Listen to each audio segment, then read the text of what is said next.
Hello, ladies and gentlemen, and welcome to the Still Standing Podcast. My name is Dead Action Jones. I'm joined by Joe Zombie. How are you doing today, sir?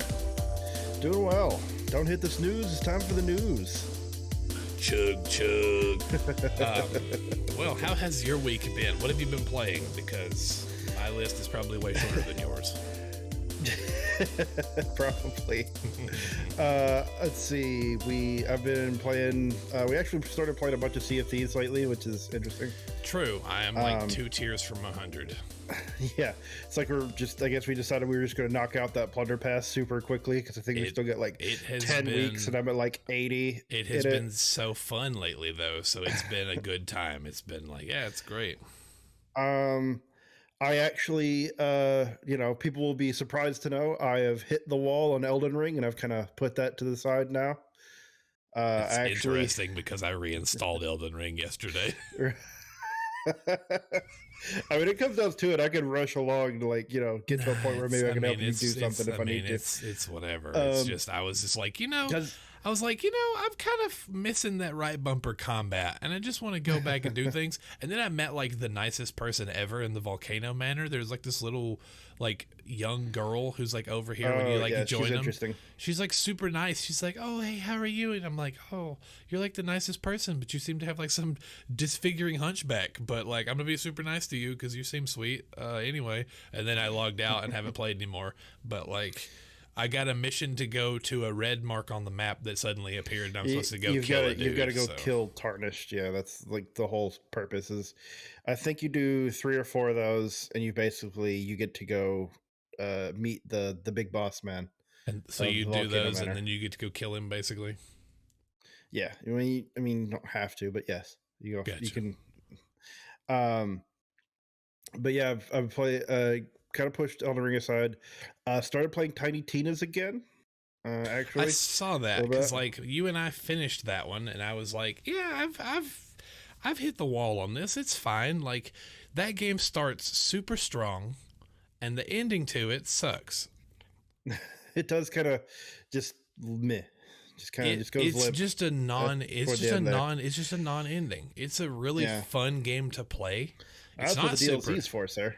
I know, but it's not super long. Like it's like for if you think about it from a $60 game, there is a ton of replay value in that game because of the thing that you unlock at the end of the game. But you don't. There is a ton of side quests and stuff, but I'm saying if you talk about like a main story quest, there's like 3. Sure.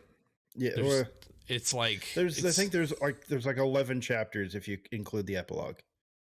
Sure, but there's only like 4 zones you go to for all of those.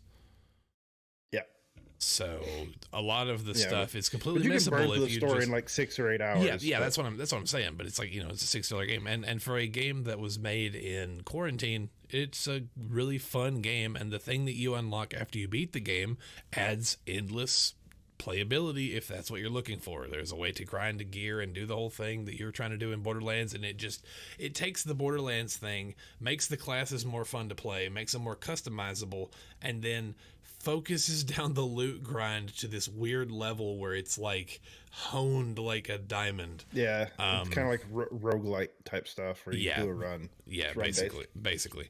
I will probably end up uninstalling Elden Ring again at some point, reinstalling Cyberpunk because I really want to start Cyberpunk again because all the systems and the stuff and the new update and all the new stuff, but like as someone who has beaten that game and started over that game like 4 times, they need to put in a fucking patch that just makes it where you can skip that fucking intro story.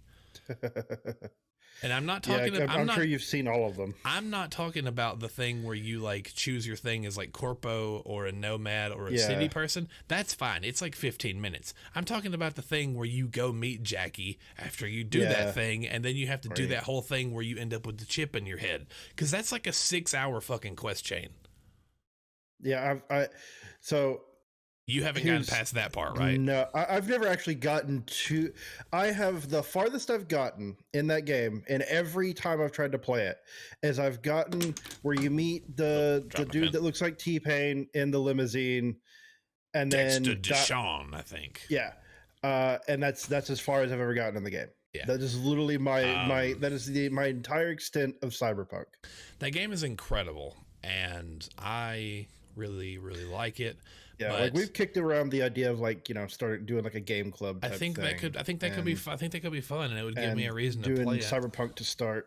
Just like, playing to a point each week and then legally talking about distinct titled game club, since I think Game Informer actually owns that name and GameStop has more money than us. So we would have to call it something else, like a game jamboree discussion or something stupid. Still standing with a game in my hand. That's what we'll call it. Something stupid. I'm telling you have to think of the dumbest things because everybody owns everything now. Oh yeah. But something along those lines of doing that. But yeah, doing that mission where the thing you've not done that you're preparing for, where you have to go get all the things and meet all the team and do that whole thing to get the chip at the beginning of the game, takes like 8 hours. And if you already know what you're doing, you're like, okay, I already know what the fuck to do with this, and I know what's going to happen, and I've done all the choices, and I know all the different ways it can play out, and I just want to get to the next part where I can have the main world opened up and we're not locked down in this one zone anymore. I want to go into the whole thing and have fun again. Yeah, I see what you're saying, but also it seems like a pretty, like a kind of like a big chunk of the game. What? And also like that the intro part you're talking about. If it's like 6 to 8 hours, I mean that's not something you could be able to skip. Okay, but it's literally you're doing a bunch of side quests that are like quest chains, and each quest chain leads up to. It's basically like, I'm trying to think of a good descriptor. It's like doing, that first planet in Mass Effect 1 with the protein artifact? Yeah. It's like that, but longer. Sure. It's like doing that whole thing that changes everything, right? Like once you get the chip, the whole world changes. Game cracks open. Yeah. And the game takes off the training wheels and goes, okay, well, you've played enough in this little sandbox area of this one district. We've had it on lockdown. We're going to open that up, and you can start meeting all the new factions and doing all this other stuff that they've changed the way all that works. And I want to see how all that works, but I can't yet because I haven't got it. It's like the first area in Dragon Inquisition where you can stay in this first area and do all this stuff, but really you could just go and explore the world. It's like being cool stuff lives. It's like being held in the hinterlands at gunpoint. Yeah. Because there's literally kill squads around the area that are like, sorry, sir, you can't leave. And you're like, oh, God damn it. But I want to leave and I want to do that, but I can't do that because I have to do this quest chain. The quest chain is very interesting the first time you do it, but again, after the next... I've done that part because I've tried. I made someone who... I made a character who was... I made a nomad, a corpo, and a street person. I made one that was a stealth hacker, which is super fun, where I was like hacking people and making their like nano machines like boil their blood and weird shit that was like spreading to different people and infecting them, and they're all dying of poison and they don't know why they're dying of poison. I made one where I just turned into this person who literally installed a mod on my arms called Gorilla Fists that allows me to tear doors off hinges and throw them. Like it's like, oh, this door's locked, you can't get it, and you just go, fuck this door, I'm the barbarian in our tribe, let me through. Or like you can get mantis blades where you literally get like your arms open and fold back and you just have giant blades that are sticking out like an actual praying mantis. They're like this coming out of your fucking forearms, and it's terrifying. Yeah. But you can do this lunge move where you like charge it and then you just go flying at the person, and if you hit them it does like a lot of damage and you like jack them up. And there's also a thing you can do where you get a nanofiber, a diamond. It's like a single wire. Yeah. But you can use it like a whip, so you can use it to like take people out, or you can literally just walk into battle and just like you can literally do a heavy attack where you take it and you just cut a son of a bitch in half from like head to bottom like a fucking slice of cake. Like, you know how like people use dental floss to cut like wedding cakes and stuff? It's like that, but to a person. And it's awesome. It's super awesome when you do that. You're like, watch this shit. And this is like, ah! Yeah. So like, but yeah, so we might end up playing Cyberpunk, because I guess is what we're roundabout way of saying. Yeah. I've also played a little bit more of the Skywalker Saga Lego game. Still enjoying that. Still very clever in the writing. The game is so good. I have not played a ton of that, but you did come across a side quest that I came across that is apparently like a creepypasta in the Star Wars universe that I didn't know about. Where you just find the weird protocol drawer that's like did I tell you the story about it? Goes into it. Yeah. Well, I've seen it too. Where I'm saying the actual story of what it is. Oh no. Okay, so in that game, there's a side quest that you just walk into this building and you see this protocol droid that looks like a creepy silver-eyed C-3PO. Apparently, that droid is in episode 1, The Phantom Menace, for like a couple of seconds. It's like this beat the hell up looking droid, and the backstory of it was written after people recognized it in the background, as everything in Star Wars is, and it became acknowledged canon. Even though it's basically a creepypasta fanfic, it is now acknowledged by the people who put it in a game as a very large thing. So you don't get any more canon than that, right? Like, you're in the fucking movie and then that starts happening. That's a huge nod, like, we see you. Yeah, now you know you made it big. Correct. So what it is apparently there's this robot that walks around and its voice doesn't work. And so people have tried to destroy it. They've tried to lead it out to the middle of the desert and leave it there to just be dismantled by Jawas or whatever. They want nothing to do with it, or they'll dismantle it and it'll show back up in town, put back together. And apparently sometimes its voice will start working and it'll just start playing a recording of a pregnant woman screaming bloody murder. And apparently it is either that this robot witnessed the death of the woman and is like an vengeful spirit, or it murdered the woman, and is now putting itself back together and going on a murdering spree on Mos Espa. Yes, that is literally the story of that in that Lego game for children. So when you find that thing in that back room torn in half, it is not like, oh, this is for babies. It's like, what is this? And it's like, it's called like Nobot or something like that. And it's, or Norbot or something like that. And it's just like the most hellish backstory that a Star Wars character has ever had. Yeah, that is scarier than Darth Maul. Darth Maul has kangaroo legs, and he has had like quadrupedal mantis legs at one point, and he's less scary than that. When you talk about characters that get a story after their role in the movie is done, like that's definitely up there with like, nah, I could have lived my entire life without that. Yeah, I didn't need pregnant woman murder droid. I'm good, man. I've seen IG-88. He was fine. It was fine. It was fine. Yeah, give me C-3PO any day. I'll please tell me the odds. Just don't scream at me. Yeah, or play a recording of screams. Yeah, don't play a recording of blood curdling pregnant woman. I'm good. I'm good without that, my man. Oh boy. I'm gonna leave yeah, no. Yeah, that's hellish. That I saved that little nugget of knowledge. I guess I didn't tell you that yet, but yeah, that's a thing. So I played a little bit of that. I've been playing a lot of Sea of Thieves. We actually played some Overwatch, and we still have to play some this week too, so you can get that Anna skin. We do, don't we? Yeah. But they've been doing the Overwatch anniversary. We played Yeti Hunt for like 2 hours. It was very fun. That mode was very fun to play with you. I would not play that by myself. But like, that mode was fun to do what we were doing, because we were just laughing and basically treating it like we were basically like conservationists. We were just like, oh, he's really pissed now. Yeah. Oh, he's really pissed now. Oh, he's getting me. We gotta run, boys. And then we would like run away, and then yeah. It was just like, yeah, come here, Yeti. I need to study you, so I need to freeze you and shoot you with icicles in the face. Also, these gigantic bear traps that would cut you in half. Yeah, we're going to put these bear traps down that literally hold you in place for like 6 seconds, but it's fine. That mode was all right. So, maybe this week it'll be something that's not. Maybe it was. I think because we were playing like the PvE mode for Junkenstein. We were playing Junkenstein. I would like to play. It was like, and it's gone. Yeah, let me play the archives missions. Let me do the story missions, because those are actually some of the most fun in that game to me, is replaying those over and over again. They're super fun. I guess because it's the anniversary remix, they're putting. They're just throwing out every brawl, and they're doing some of the skin challenges, like the first 3. It was last week was the Nano Cola Diva, and then the next one is Bastet Anna, which is currently active, and then after that is like Advanced Nano Medic Baptiste. Because I know we got the Terracotta one.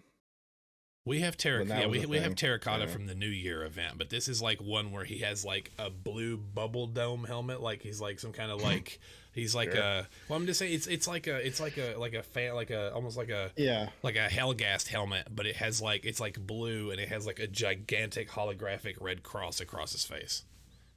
Yeah, so we played a little bit of that this past week. We also have done a bit of GTA Online stuff. That has been fun too. I took you to go do the was it Del Cayo, the Cayo Perico, whatever it is. Yeah, Cayo Perico heist.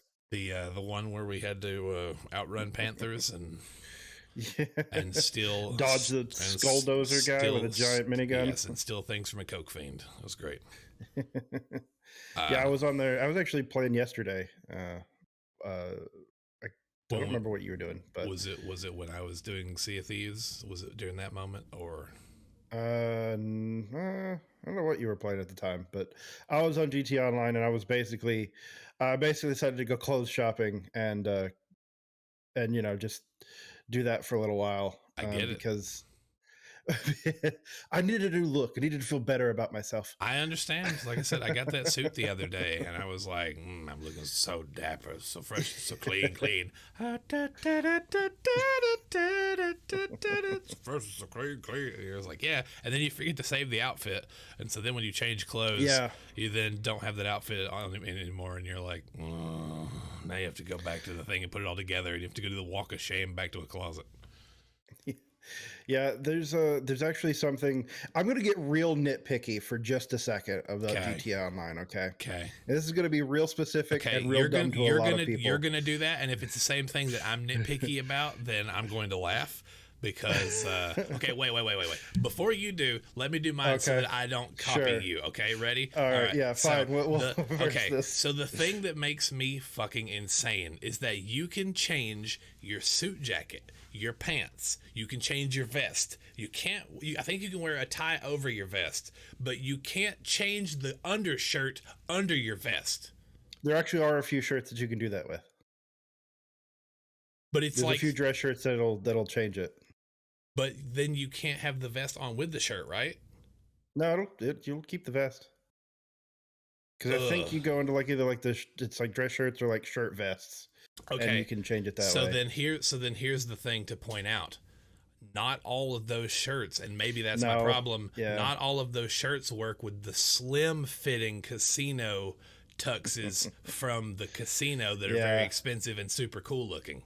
So that's probably my issue, and why I can't do any of those undershirts is because every time I look through the vest shirts, it says, "This doesn't work with your style of suit," and you're like, "Bleh."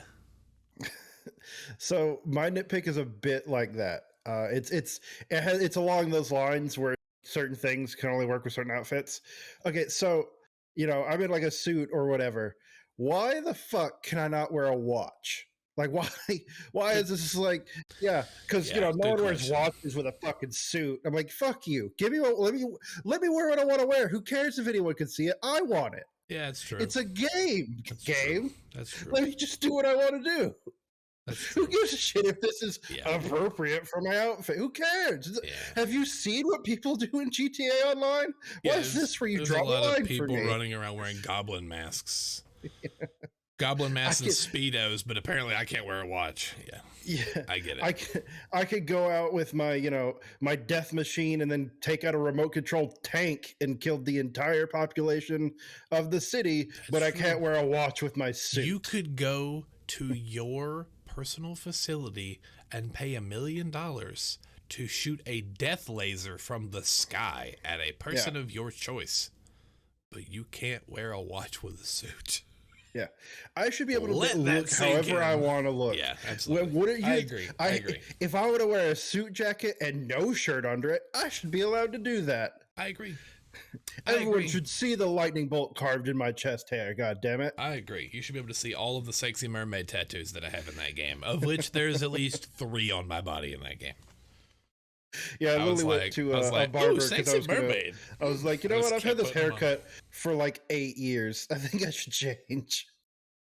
Yes. And then also saw that I could change my chest hair. And I'm like, oh my God, I can get a flash lightning bolt in my chest hair. Sign me up. I have not played any Rune Factory this week, and it's not because I didn't want to. It's because I haven't had the fucking time. I actually played some Monster Hunter Rise this week. So I've been all over the place this week for some reason. Just went nuts. I have not, because I have not had the time. It has been because I uploaded a mass quantity of videos all at once on our TikTok. Yeah. So that was a large sum of time was cutting that stuff. Yeah, go over to Still Standing on TikTok and look at our clips. Yeah, what are They're real funny. It's like We Are Still Standing, I think is the name on TikTok. Yeah, I think it's so. like we underscore, it's like each underscore in between the words, but yeah. We underscore are underscore still and then underscore standing. Yeah, I believe that's how it is, because that's what it does whenever you put a space, but whatever. Sure. And also I tried to capitalize the front of the things and it makes everything lowercase on TikTok. I don't know why, but whatever. So it looks really weird to me, and I hate the way that it looks, but that's the way it is. But there's some really funny things on there. And then we recorded a lot last week, so, you know. Yeah. So I have not played Still more to come. Yes, but I have not played a ton of those things. But yeah. I did play. What did I play? I played a little bit of Elden Ring. I went back to the Volcano Manor, talked to the people, joined them, and then was like, they're like, "Why are you here? You shouldn't be here. You should leave." And I was like, well, you're not a friend, are you? Like, there's only one dude who's just like, do you know what we do here? It's fucked up. Leave. Yeah, it's kind of funny when it's like, yeah, I'm one of these guys, but I'm not actually one of these guys, and you shouldn't. Are literally hunting our own kind. Go away. You just cut out for a second. What did you say? Your said, audio literally just like turned off for a second. It was super weird. You were like, anyway, you talk to this guy, and he's like. I was like, I don't know what the fuck he said. It was too hot for TV, apparently. Yeah. He literally says that, you know what we do here? We hunt tarnish. Why are we hunting our own kind? Go away. Yeah, I'm here, but you shouldn't be here. Yeah, that's weird. Yeah, no, I played. I've been playing a lot of WWE 2K 2022. I think that's what you were doing when I was on GT Online. Probably. I have been playing the fuck out of that game. I really liked the My Faction mode, and I found out that your coins you use to buy packs of cards to give you new customizations and new people for your faction, you need to save some of those cards for your favorite people, because if you use a certain number of matches with them, they run out of contracts, and you need to buy more contracts so you can do more matches with them. They're not very expensive, but you need like a couple hundred coins so you can do that. Sure. It's fine. You get like a couple hundred every fucking match you play, so it's not a super big deal. But whenever you want to use your Undertaker that you're trying to evolve 47 times to make him like a Diamond Undertaker, and you can't do that because he ran out of things and you don't have enough coins, I guess you're playing as fucking Otis, because you can't use the Undertaker right now. Yeah, it's a smart way to keep the gameplay loop going. Yeah, you need coins, but you got to get coins by playing the game. So go play the game. I mean, it is, but it's also one of those things that feels like, I mean, it's not as overbearing as like some things could be, but it also is one of those things where it's like, it really, that would, if I was playing a lot of that mode that's like Faction Wars where it's 4v4, if those matches were more fun to play, the 4v4 tornado matches, I would be in a much bigger problem, because every character that goes into that match burns a contract. So doing that mode makes you burn through contracts like crazy. So you would then have 4 people completely out of contracts, and you'd be like, I have no one to make a show out of. Yeah, I have to buy a bunch of these or have a bunch of people to rotate in. And so that definitely would be a problem. But those matches are not fun. And the way that people were having fun with those matches, they took out. So people literally found out that the tornado match was the match that I think we were in like a party and I was listening to you do it, and it was like an hour. It was like the faction. That was it. That was it. So, I did like it was like a 4v4, like the ladder match. It was like a Money in the Bank match. Yeah, it was not fun. That Money in the Bank match was one thing, but the Faction Wars thing took a literal hour when I played it, because there are 8 people in this match. It's 4 on your side, 4 on their side. So that means that you would have to knock out 3 other people and then pin the person you want to pin, so that nobody can fucking run in. Because if you try to tag somebody, all these people just run. It's like the bleachers are rushing you. Yeah. Like you just get bombarded and your team is running over, so you get knocked out of the pin that you're trying to do immediately. And everyone just starts fighting again. You're like, oh great, now everyone's here again. Pin anybody. Yes. All right, just gonna spend the next 15 minutes knocking out these people again, so that someone can stomp me in the face while I'm at 2, and then everyone else rushes in and we're back to square one. Yes. And so that is every single one of those matches, and that's why I don't play those, because people found out, because some of those rewards require you to play 500 of those matches. Yeah, it seems like a lot. It is a lot, but of course those are like for the whole life of the game. Like they don't update. Like Sure. you get there are things for getting wins that do update over every time, but like every week or so they like rotate. But like there's like actual like milestone rewards you can get as well. And yeah, those matches, people were taking a weapon out from underneath the ring and walking up to an enemy. The enemy was taking it away and then hitting you with it and DQing and immediately letting you win. And people were burning through all their matches doing that because it was way more fun than doing the other fucking thing, which is take an hour to do one match. And so 10 seconds is way more fun than an hour when you have to do over 500 of these things. And so they took it out. They literally took all weapons out of that mode. If you go dig underneath the ring, your person literally goes, "What? There's nothing down here." And then you get the shit beat out of you because you spent the time to look underneath the ring and go, "Ooh, ooh," and then they just come up and club you in the head. So you can't even grab the stairs to the ring anymore and beat people with those. You can throw people into them and they will do a flip over them and they will hurt. Also, I found out, I'll tell you a really cool thing that I found out. You know how in all the other wrestling games in the past bygone era, how you would be able to make people bleed if you, just like in real wrestling, they sometimes break each other's noses in real life and they will actually start bleeding all over the place. That is a thing in 2K 2022, but you have to toggle it on in the options. Huh. Did not know that was a thing. So next time I play, keep it family friendly. So the next time I play, okay, yeah, but no, like whatever. We have another thing to talk about right here. So that's a family product, but that still happens in the actual matches in real life. Yeah, I understand. But also, they don't put blood in the women's matches. I'm not saying it needs it, but I have seen matches where Becky Lynch's face was this color. Yeah. So it wasn't her hair in her eyes. People bleed. I mean, that's just what happens. And they said they're right. And they say it doesn't matter how it doesn't matter how orchestrated it is. It's still very taxing on a body. You're still getting slammed into things. Yes, absolutely. And if you get kicked in the face and your nose gets broken, even though it's a theatrical kick, it still broke your nose.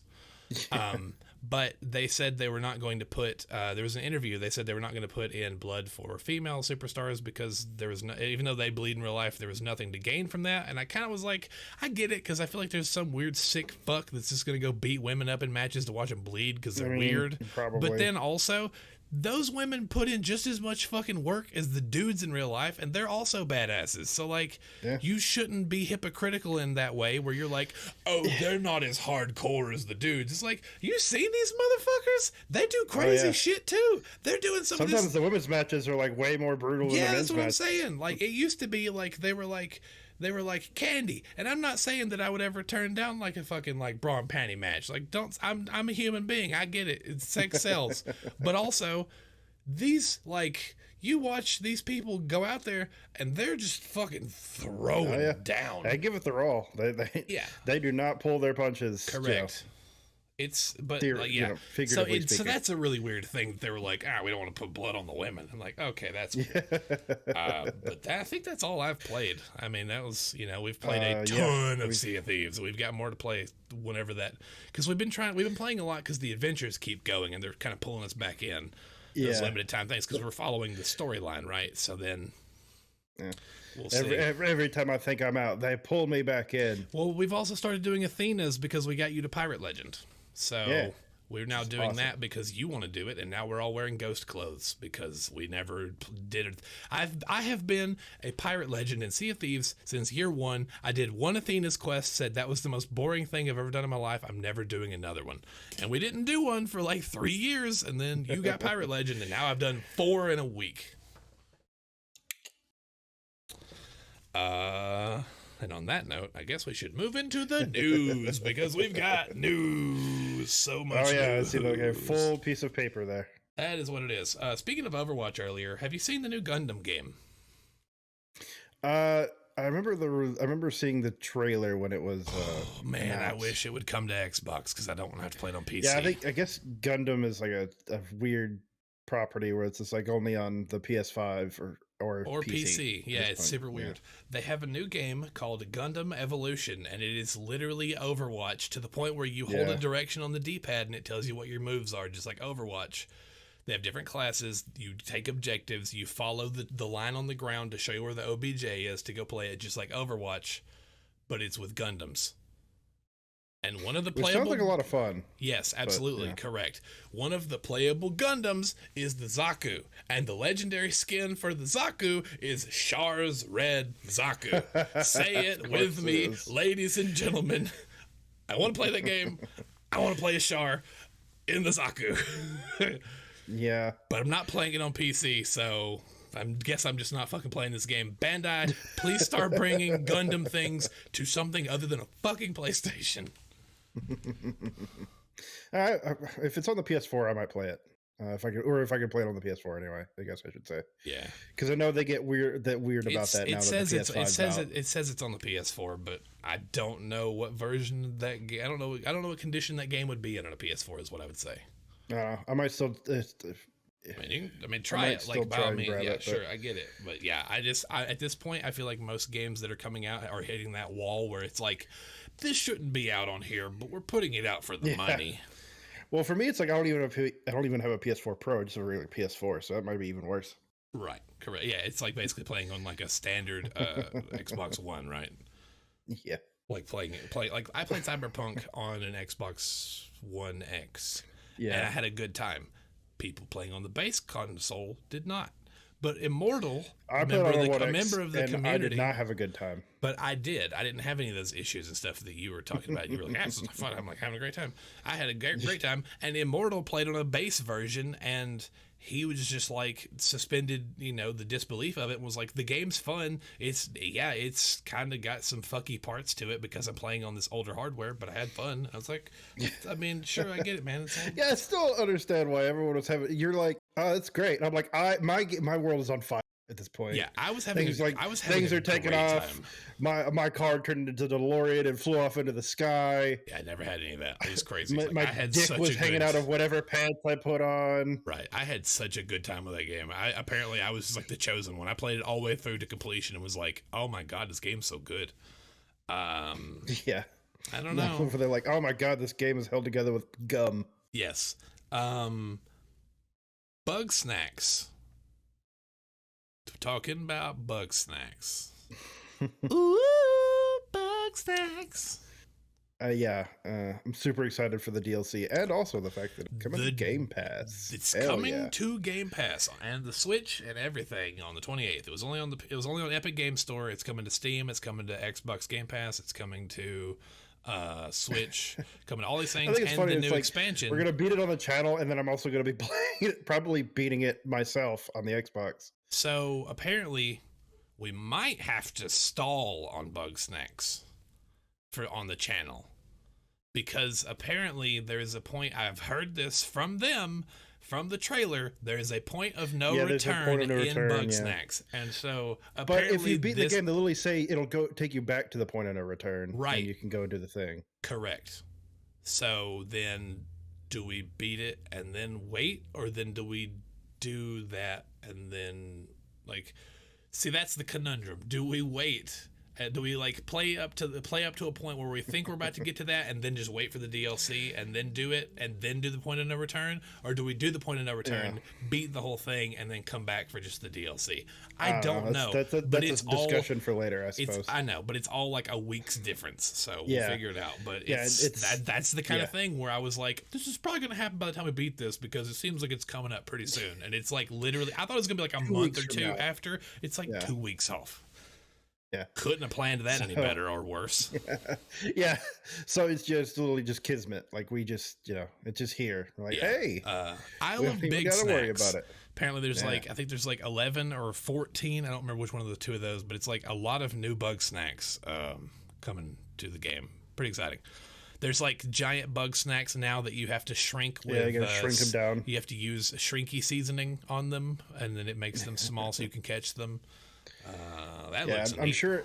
I cannot wait to continue to look like an idiot trying to catch bug snacks and be like, how do we do this thing? Oh yeah, adding in a whole new dimension. It's like, oh, great. Yeah, I can't wait for you. Got to shrink it, then you got to lure it into the water, then you also got to set it on fire somehow, and then you can trip it. Yeah. So, talking about things coming to the Switch, Breath of the Wild 2, people are looking at that new trailer that just came out and they're going, I don't think that's running on a fucking Switch. It looks way too good. And you know what? I agree. There's no way that's running on a Switch. Either it is running on new hardware they don't want to talk about yet because they don't want to get people in a tizzy, which it should be because the Switch is good and they should just make a more powerful Switch already. God damn it. Yeah, I can't wait for another console I can't get because it's scarcity. Correct. But also, it could be the thing that most game developers do where it's running on a PC, so it looks really good for the trailer, and then it comes out on hardware, that's usually and then how it works. And then it's actually fucking frame rate garbage, because that's what happened in Breath of the Wild 1. I don't know if it's going to be that in Breath of the Wild 2, but when you go to E3 or PAX and you play a game, you're playing it on a PC. Yeah, you're playing an Xbox game or a PlayStation game on a PC. I really think that Breath of the Wild 2 should be for the quote unquote new Switch, which odds are that may be what it's called because that's what they did with the 3. Or the Switch U. Oh my God, fuck off. Fuck you. How about that? God. Just saying. You know it's true. It's yes. I can search my feelings and I know that that's a possibility. I don't want it to be. I would prefer Switch 2 over that, or Switch Pro. Switch Pro is what the entire or a Super Switch. Go back to the Super Nintendo reasoning. That makes perfect sense. But yeah, I definitely think that it's. I mean, to be honest, I've said this since the first year after the Switch was out. They need new hardware because they keep trying to put stuff. They're trying to do stuff that other consoles are doing. Your console cannot do it. I have played the Dynasty Warriors Zelda game, whatever Zelda Warriors. Hyrule Warriors is such a good goddamn game, though, and that frame rate dies. That is where it goes to die. The new one, apparently, yes. The second one, yes. Age of Calamity, it turns into just stop motion. I have not played Age of Calamity because of that issue, even though I've heard that game actually tells the story of what happens in Breath of the Wild before Breath of the Wild starts, which is very tantalizing information, and it's a Hyrule Warriors game, which is very good. So what I would recommend is just go play the first Hyrule Warriors, because that game was designed for the 3DS, and it actually runs really well on the Switch, and it also has way more fucking characters, and it's super awesome. You can play as the King of Red Lions and run people over in boat form. It's fucking cool. His weapon of choice is a mast and a sail, and you can turn into a boat, and you don't need anything else. It's great. Speaking of consoles, GameStop has been canceling all of the Intellivision Amico pre-orders. Oh, really? Yeah. They're canceling them, and when people are asking, they're saying that it was being canceled from the Amico end, but no official thing has come out. But there was a report that they were trying to get $5 million in the latest round of funding, and they got $58,000. So they may be running out of money over there. So yeah. Sorry, that sucks because I'd have been. I was interested to see what that console was going to be about. Yeah, console is weird. Or actually, when it actually came out, they say in their their press stuff, that can be a whole. That console seemed like a creepypasta in console form. It was such a weird fucking thing, man. Also, it definitely seemed like a weird cryptic thing. You'd see it the beginning of the new Jumanji movie. Yes. Two more Nintendo stories for you. One quick one is Nintendo. Everyone else is buying all these new developers and teams and stuff, right? Sure. Nintendo spent almost $40 million on land right next to their current headquarters. They bought a district of the city, and then they're going to build a new R&D building on it, and it won't be done for 10 years. I think they said it won't be done until 2027, and the image of what the building apparently is supposed to look like looks like a GameCube with a bunch of windows. That's when the Switch 2 will actually come out, when they get that new R&D building to test it. Probably. Also, we're finally gonna get it. I have a story that makes me very happy because it's fucking Nintendo's brains, and it's amazing to me because of that. One person on the internet, one person in the entire world had the Advance Wars 1 and 2 remake unlock for them.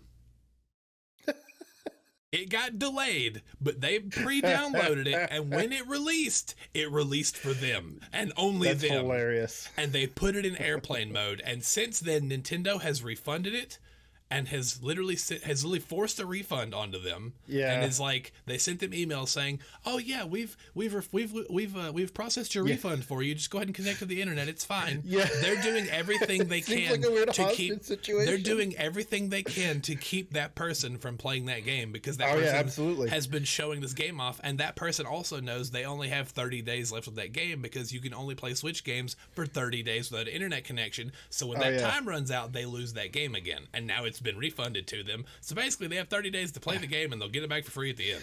At this point, it may be like Inscription, where they send a person to shoot him in the head. Yes, yeah. I literally thought of Nintendo's ninja lawyers, as they call them, where they just show up outside your house and they're just like, "Stop." And they just like hand you like, it's like serve you. To be honest, I thought that was going to be part 2 of the story. Is Nintendo is already suing?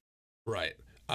They didn't do anything illegal. They bought a fucking game and it released. They can't do anything about that. Yeah, I'm sure they could argue that, you know, it's proprietary and they're playing it when they're not supposed to be, and it's against the terms of use and blah blah blah. Yeah, whatever. Fuck them. I mean, look, man. To me, Nintendo. it's if very anyone's funny. Going to sue you, Here's it's going to be Nintendo. Yes, I know, but here's the thing: as fucky as Nintendo is about having terrible ROMs that cost way too much, and they won't let you use free ROMs, and they won't make good versions of the ROMs for you to actually pay for. Whenever they get stuck like this, it makes me go, "Ha ha, motherfucker." They fuck over so many people in this industry. Do you know how many stories we have read over the years of them going, "We're suing you for $500 billion. You'll never be able to pay it, but we're doing this just to send a message. It's not about the money, Batman.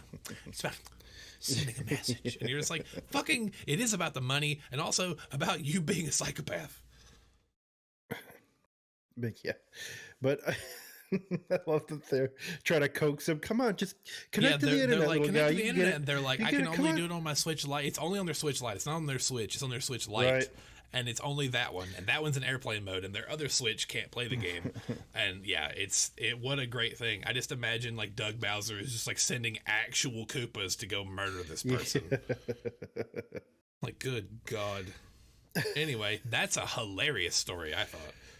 Just go out in front of the Nintendo building and play it. Be like, hey, an advanced voice. What up, guys? I'm outside Nintendo headquarters in Japan playing Advance Wars 1 and 2 Reboot Camp. I do want to play that game, by the way. I love those games. I want to play that game, but yeah, I don't think I'll play it. But Russia is going to have to stop being fuckery before we're ever going to get it, because that story is very similar to real life events in so many ways. Unfortunately, yeah. Well, let's talk about something else. Master Chief Collection got Flood Firefight mode. A Flood Firefight was a mode that got added to ODST in the Master Chief Collection. So I guess they basically just added the Flood faction to Master Chief Collection's ODST Firefight. Why is Firefight not a fucking option in Infinite? Is the question. Because they just never added it. I'm sure it's one of those things that's on the roadmap down the line, but as we have discussed before, the issue pretty sure we with discussed Infinite. it last week the issue that they have that game. Nothing. Yeah, that's the issue with that game, because Season 2 just dropped and you didn't even mention it. That's a problem. Yeah. Well, for me, I didn't really even play. I have not touched the multiplayer since the beta came out. I played it. It was fun. We were all playing it and having a good time. But then it was like, we're playing like the same 3 maps. Where the fuck is the variety? Yeah, and as far as like the hierarchy of things I'm playing right now, a Halo game with like no maps after like the first few campaign co-op, is going to be pretty Forge mode close. To do dumb shit. Like real at the bottom. Fortnite has more of a Forge mode than that.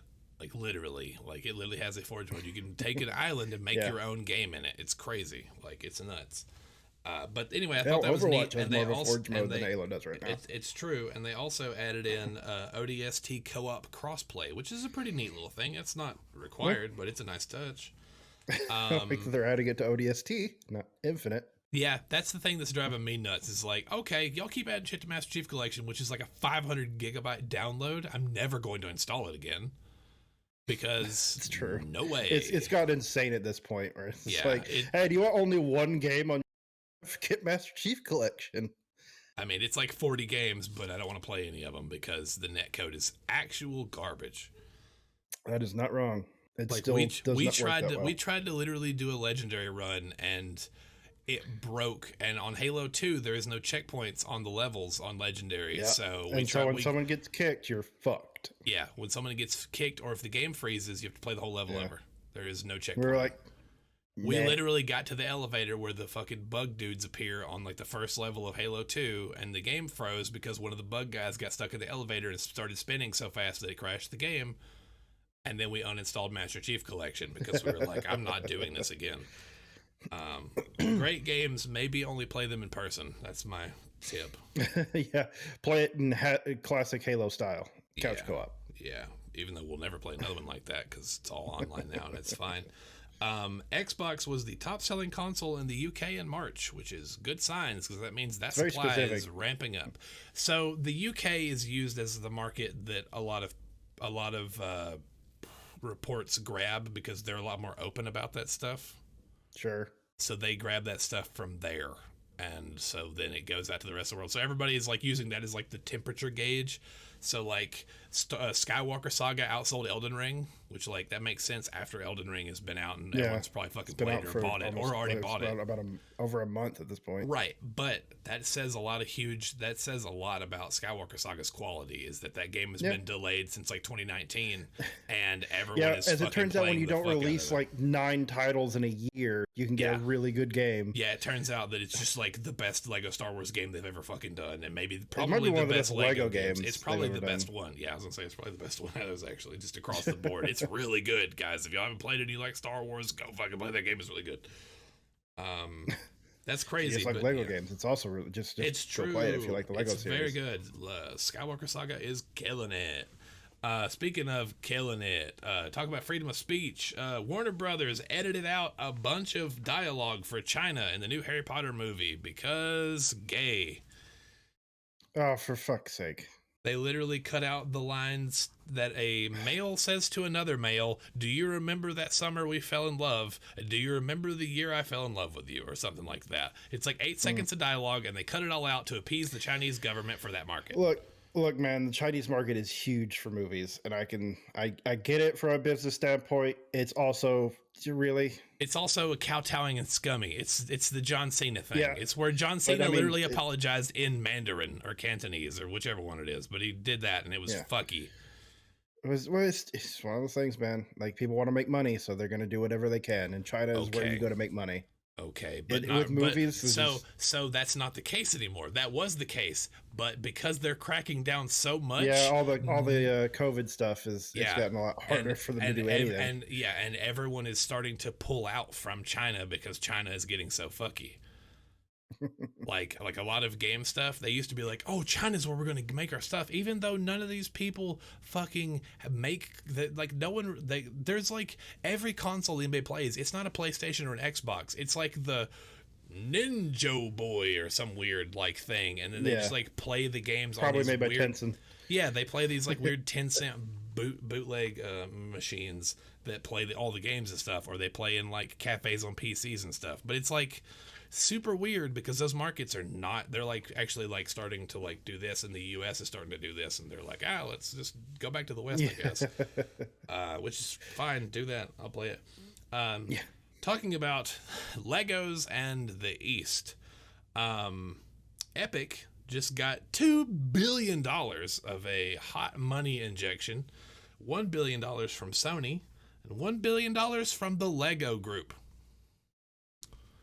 The owning group for Lego has invested $1 billion into Fortnite, into Epic for their metaverse investments. Get a Lego mode? It is metaverse investments, because as much as Facebook can legally buy the fucking name Meta, they are the furthest thing from an actual metaverse, and Fortnite is the closest thing to an actual metaverse. Yeah.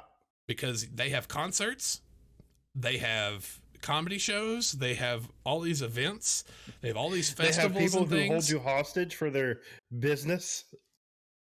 Well, if you're talking about save the world, the dumb little kids being like, "Hey, you want to trade?" Like I'm not even talking about that. If you just go in creative mode, save the world. We don't talk about save the world. We don't talk about save the world. No, we don't talk about. Yeah, we don't talk about that. That mode is not. That mode's dead to me. I didn't really play it all that much, but it's fine with friends. It's fine with friends, or it's fine. It's actually more fun to play in a private lobby by yourself and just knock out the mission than it is to play in a public lobby because of so many little kids being like, "Oh, you want to trade?" You're like, "I don't want to trade." They're like, "You want to trade?" Well, you can't get out my building. Yeah, you can't get out. I built it and repaired it really fast. You can't get out.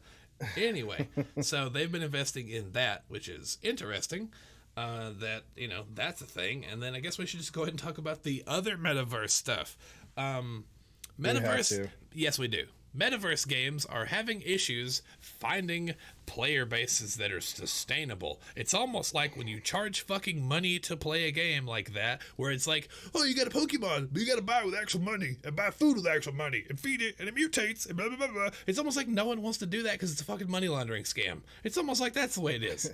Isn't that weird? People want to do that because they think they can be a part of said scam.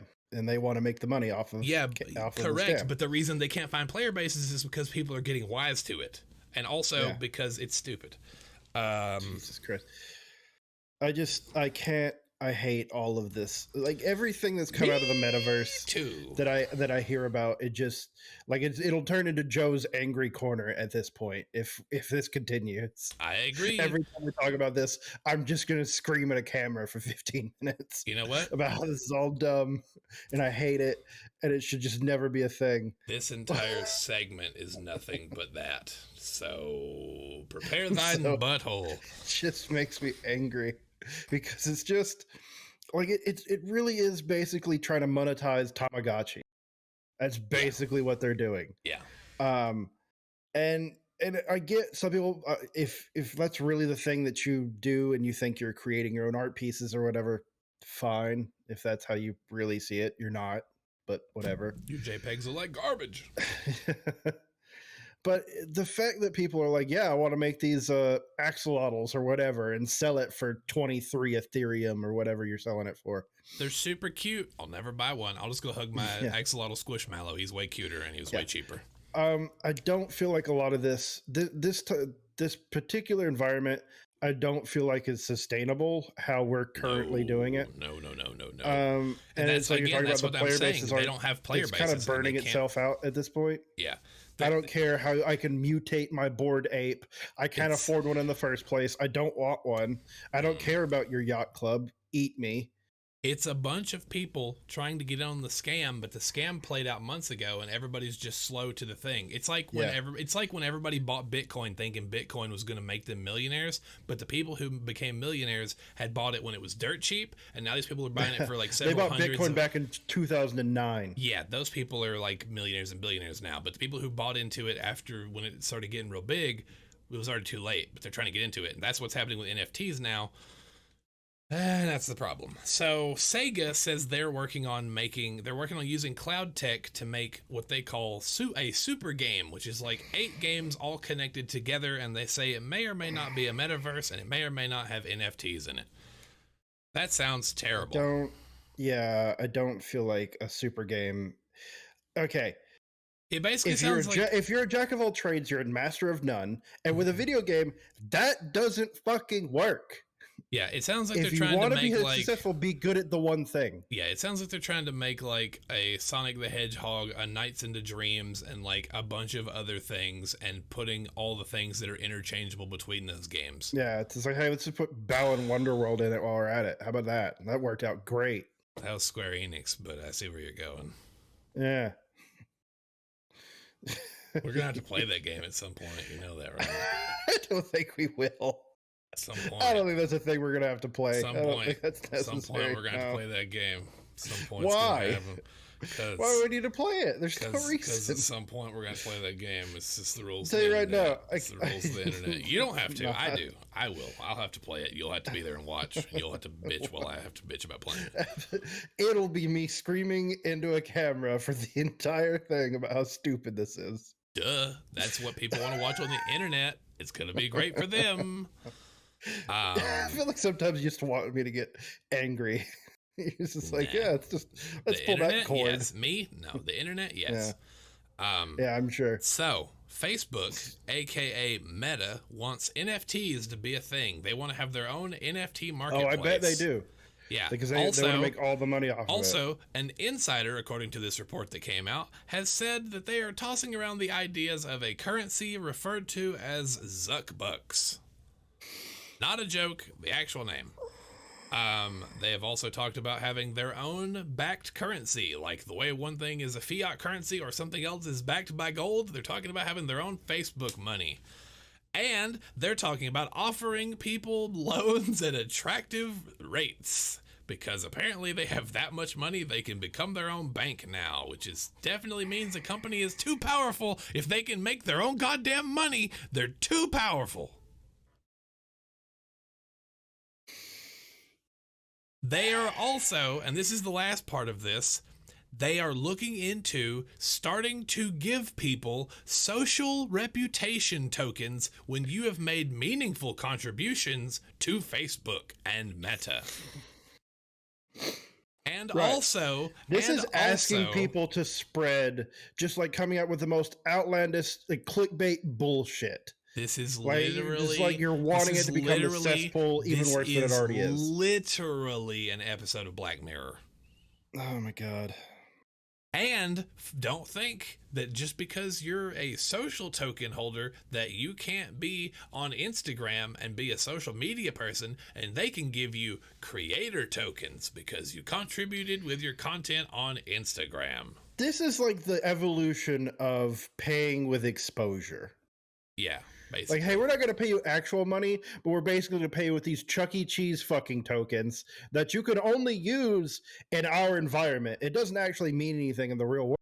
But hey, we're fucking Facebook and we're, you know, a however many billion-dollar company at this point. So we could just print money and make our own economy. And it'll probably be eventually like its own fucking country where it's got its own gross national product and it's just got a value and we're all part of the population, even though we kind of already are because they all have your information and they're selling it. Don't pretend that they're not. Thank you, John Oliver. You were doing incredible things this week. I don't know if you saw the newest episode of last week tonight, but no. Okay. He went and used the data brokers that are in the world and used the data brokers to track everybody in the Capitol and put out some ads. And they were about divorce and how marriage shouldn't be a prison and who clicked on those and what their IP addresses were and what their ages were. And like where they were when they clicked on it. Yes. And he put one out that was, it was a link to Ted Cruz porn. It was Ted Cruz.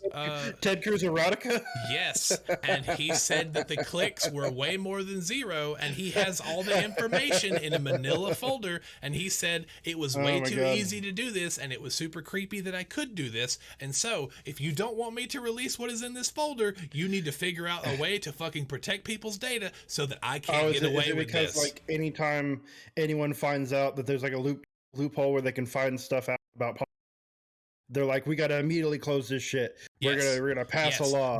We got to protect everyone's privacy, and by everyone, mean ours. Correct. Yes, but it trickles down to everyone else in those cases. Yeah. The last time it happened, and he explains this in the episode, was when someone went and got someone's video rental records and started learning about what porn they were renting. What, like in a fucking Blockbuster? Yes, actually in a Blockbuster. It was literally that. And when they started doing that for the politicians were like, you can do that for anybody? And they're like, well, yeah, you just walk in there and ask them. And they're like, oh, fuck no, we got to make that illegal.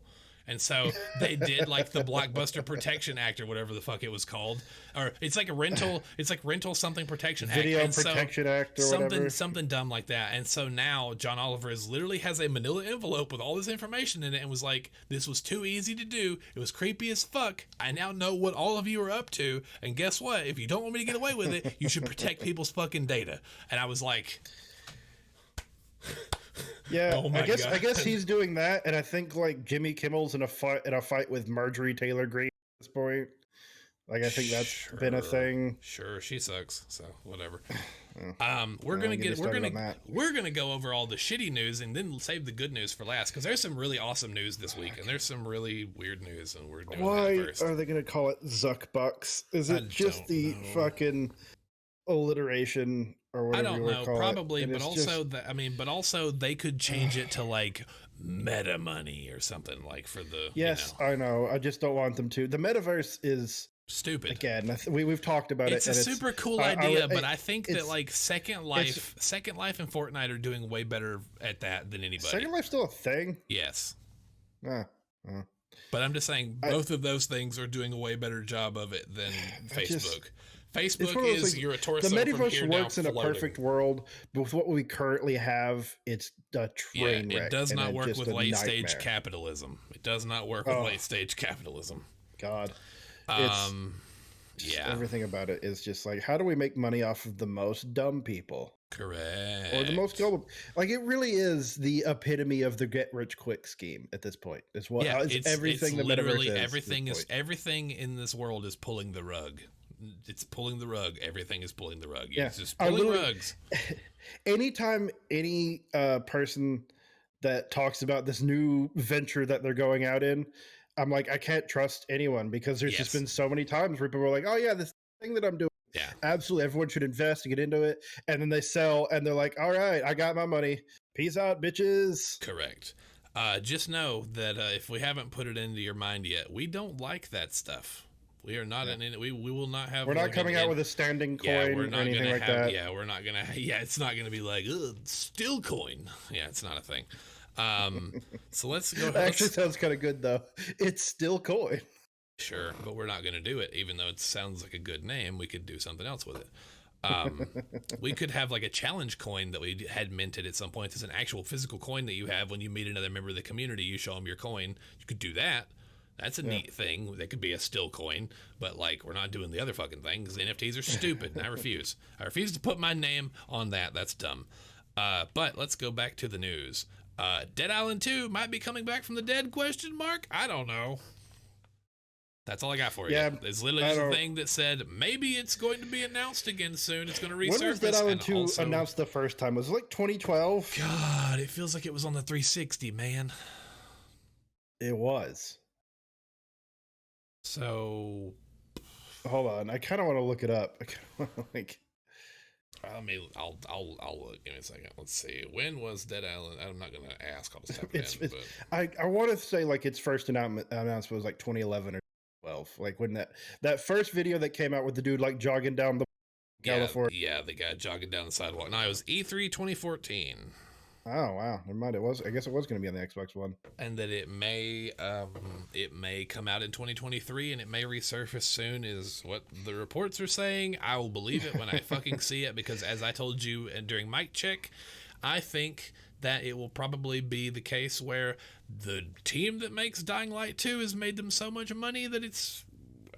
For me, I just feel like at this point they're going to have to do something super special to like break out, because I feel like we've had a ton of better zombie games in the meantime. Yeah, I mean, you want to talk about the Dying Light series, but also Dying Light is made by the same people, and it is also literally that with parkour added, so it has more to offer than Dead Island. Dead Island just has really cool trailers. That's literally I like the characters better in Dead Island than I did in Dying Light 2. I mean, sure, but you know what I'm saying. Like, it's just like gameplay wise, whatever, man. Sure. Like I said, they'll have to do something like really special for me to even care when it comes out. Apparently the government is looking into. Okay, Elizabeth Warren says some things that I like sometimes. She said a thing the other day that made me go, "What the fuck are you talking about?" She said, and I quote, that basically, if Microsoft buys Blizzard, it might make the situation and working conditions worse. There is no way that could possibly happen, because holy fuck, it's already on fire, covered in acid and piss. I kind of want to do a bit of a thought exercise. All right. What could they do to make it worse? Shit on their open wounds. That's what they could do. Literally, I like like Bill Gates comes in and takes a shit on the copier in the middle of the room. The like, Rock comes in wearing a fanny pack filled with shit. Will Smith comes in and slaps everyone in the face with a handful of shit. Yeah. Because I mean, you got people crawling under desks, slapping people's asses.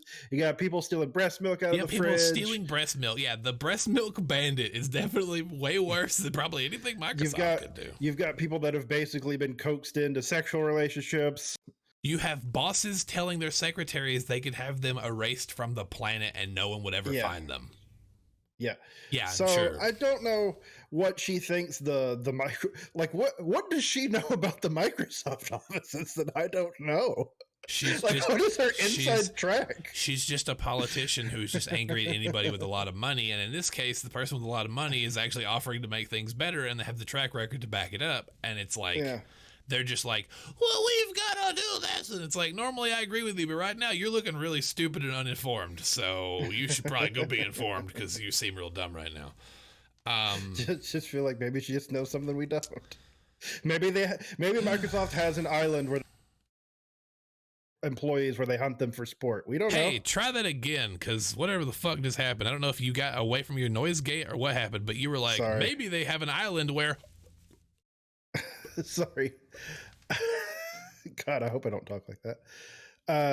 I said maybe they have an island where they take the lowest performing employees and hunt them for sport. We don't know. Probably. Maybe she knows. It's just The Pest, where we have to listen to that intro song where he breaks out every possible accent that a human could do, and they're all offensive. They're all outdated. And I'm sure John Leguizamo loves that he was in that movie. If you want to torture somebody, play him that theme. Play him that scene. Watch what happens. Watch how fast they leave your house. Blizzard is apparently after that. Activision Blizzard has apparently put new chief diversity, chief equity, and chief inclusion officers in their company to drive change in that company. There's a lot of things that they've had to create. So here's the thing. No, they already had those offices. And those people all left because they were like, this shit is garbage, and they all left. So now they have new ones, and those will probably also go, you guys know there's a motherfucker stealing breast milk? I can't save this, and they'll leave too. Yeah, at this point, they're like, people are basically just signing up for this. It's easier to leave than it is to fix what you guys have done. People are basically just signing up for this guaranteed severance at this point. They're just like, I'm getting it in the line where I can leave in a month and say, fuck this, too hot for me. So that's a thing. Also, one of the saddest things I read on Twitter genuinely made me sad. It's Activision Blizzard news, and it genuinely made me sad. All right. The Vicarious Visions Twitter tweeted out, we have finalized our merger with Blizzard. We will all be working from the same locations we have been working at. We will all stay in the current building we are working in as a studio, or remotely if we're working remotely. Please go follow us now on the on the Blizzard Twitter. And they tweeted the Blizzard Twitter because Vicarious Visions is not a thing anymore. So they're saying, if you want to follow us, go follow Blizzard because we're now Blizzard. We are not Vicarious Visions anymore. And that genuinely made me want to fucking puke because if you looked at their description on their bio on Twitter, it said, we've been making games for like 30 years. And it's like, and now you're going to the Call of Duty mines. Just like, so the people who saved Crash Bandicoot and the people who saved Tony Hawk are both in the Call of Duty mine. Yep. Because that's what's profitable, and that's what they care about. But the other games are profitable and sold, and everyone talked about them and how good they were. It's true, but they're not Call of Duty profitable. Okay, but there's already 14 teams on Call of Duty. If you want to have some fucking diversity in your portfolio, let the other 12 that are already working on it work on it. I think they'll want diversity once Call of Duty stops selling. That's when they'll want diversity. Once everyone goes, God damn it, I don't want to Duty, that's when they go, oh, maybe we should make other games. Right now, everyone's like, oh, fucking Call of Duty's been the best it's ever been. So like, oh, we're going to make all the money we can while we can until we just take our bag and leave. When you get frustrated, you lean backwards and the first 3 words of your sentences cuts off. God damn it. It's fine, but I'm just letting you know that whenever you're like, when you go, God damn it, and you lean back like this, it's just like, and then you come back into the sentence. So, yeah. But that's just what I'm saying. Like they want to go with what's profitable now. That's what's profitable. So they're going to put everything they can to the thing that makes all the money. Yeah, I get it. But also, and unfortunately, since Call of Duty came out, it's made all of the money. Yeah, and the problem with late stage capitalism is they no longer want profit. They want all of the money, literally every dollar. Yeah. They want every dollar that you can spend. They want you to spend it on their thing. Speaking of someone that everyone they can on it. Speaking of the exact opposite of that, and something that is not selling, and something that nobody wants to fucking play, Battlefield 2042 has less than 1,000 people playing it. Yeah, they that came and went real fast. Like a surprisingly apparently that game launched without voice chat. Yeah. You literally had to be in like a Discord or a party to talk to people. A game where there's 60 people on a team or 120 people in a game or wherever the fuck the number is this time, and you can't talk to anybody? Seems real fucking screwy. Generally, they organize people into like squads, but yeah. I get that, but also you can't talk to the people that you're supposed to be respawning on. I'm not going to send random flubjub a party invite. No way. So yeah, that Vicarious Visions thing like really like got me in my feels. I was just like, oh my god, because it was like very solemn. It was like we have been fully sucked into Omnicron. Please go follow us at Omnicron on Twitter or whatever the hell. It's super weird that they're not allowed to like have their own Twitter account. You have to put out everything through the Blizzard. We are now Blizzard. We are now Blizzard. So go follow us at Blizzard Entertainment. And I was like, no thanks. And the last bit of sad news that I have is that Kingdom Hearts 4 got announced. Why is that sad? Because Kingdom Hearts 3 was a poop. The two best game was parts fun to play, but it was there were too many systems in that fucking game. By the time you got done with it, I got sick of the Disney rides. Because it was like you were just spamming on the triangle button, spinning ships, or you like the most fun one was the one they never fucking gave me, and it was the one where you like drove the raft around, and then when you hit it, you reversed and followed the trail you painted out. That one was super fun. They never gave me that one all the time. They never gave me that one. They always gave me the fucking ship where he's just like wee wee wee wee. I got the raft and the carousel a lot. Those were my two main ones that I got. So that shit made me mad. But, you know, whatever, I guess. But they announced that, and I guess, according to the thing that Nomura has said, is that Sora is dead, and the place he's at is called the Quadratum. Yeah. And that's why he has normal sized feet and looks like a Final Fantasy character now, is because he looks like he's in Final Fantasy 15. It's because the world he's in is that world, and that's not actually Shibuya, even though it looks like Shibuya Terminal. It's actually the Quadratum, which is not Shibuya, even though it looks like Shibuya. And people literally found the building Sora was in Shibuya, but he said it's not Shibuya. And they found the couch he was on. It's from IKEA, but it's not Shibuya.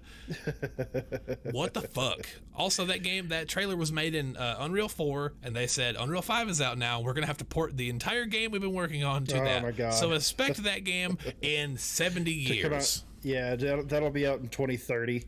Yeah, I don't expect that. Also, they announced a new mobile game called The Missing Link, because there's more story to be fucking told, apparently. Well, technically, there's a bunch of story that's still being told, because I think I forget what the game is called. It's like Kingdom Hearts Cross or whatever. Nope, that game's dead. Oh, did they kill that one? Yep, sure did. They even showed a fucking thing about the story of that being in that mobile game, and that mobile game is gone. So there's just a ton of stuff. Because it looked like the art style of that game.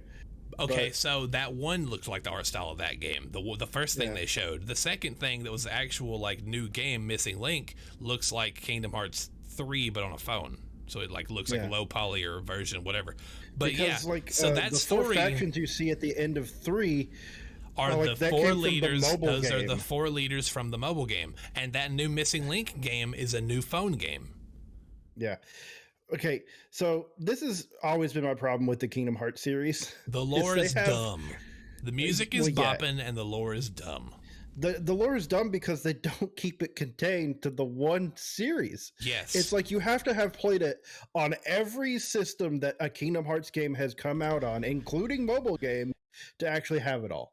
It is or just literally, go watch a YouTube video. It is literally like what people do with the Halo lore, but if the Halo lore, instead of being in books and video games, was just in a billion different video games that all did what the books do.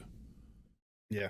It's like, instead of just being like, oh, the main series, it's like, oh, the main series and Dream Drop Distance is also very important. It's 3D2 half whatever. And there's 548 days over my semicolon or whatever the fuck it is. And like 358 over 2 or whatever the fuck it is. Like, there's all these dumb names, and then there's whatever. And they're like, that one's the most important in the whole thing. And you're like, why? And they're like, because Aqua got Norded. And you're like, what the fuck does that mean? Aqua got Norded, man. Like, someone literally told me that I worked with at the time, and I was like, I don't know what the fuck any of that means. What the fuck is Norded? I played all the Kingdom Hearts games, and I don't know. It sounds like another language, because they're like nobodies and heartless, and they have to unlock the hearts, and everything comes back to friendship. Your heart is your guiding key, and there's something called a gummy ship, and there's heartless, and there's all these things, and yeah. And then apparently, and even though the king is a mouse, all the princesses are human. Yeah. Like, what is happening? And also, because I'm gonna get my money. Anyway, but the mobile game has the most important story out of all the games, which is nuts to me. Great. And then they shut it down, so you can't play it anymore, which makes the most sense. So I hope you want to go read the wiki, because the wiki is about all you're gonna get now.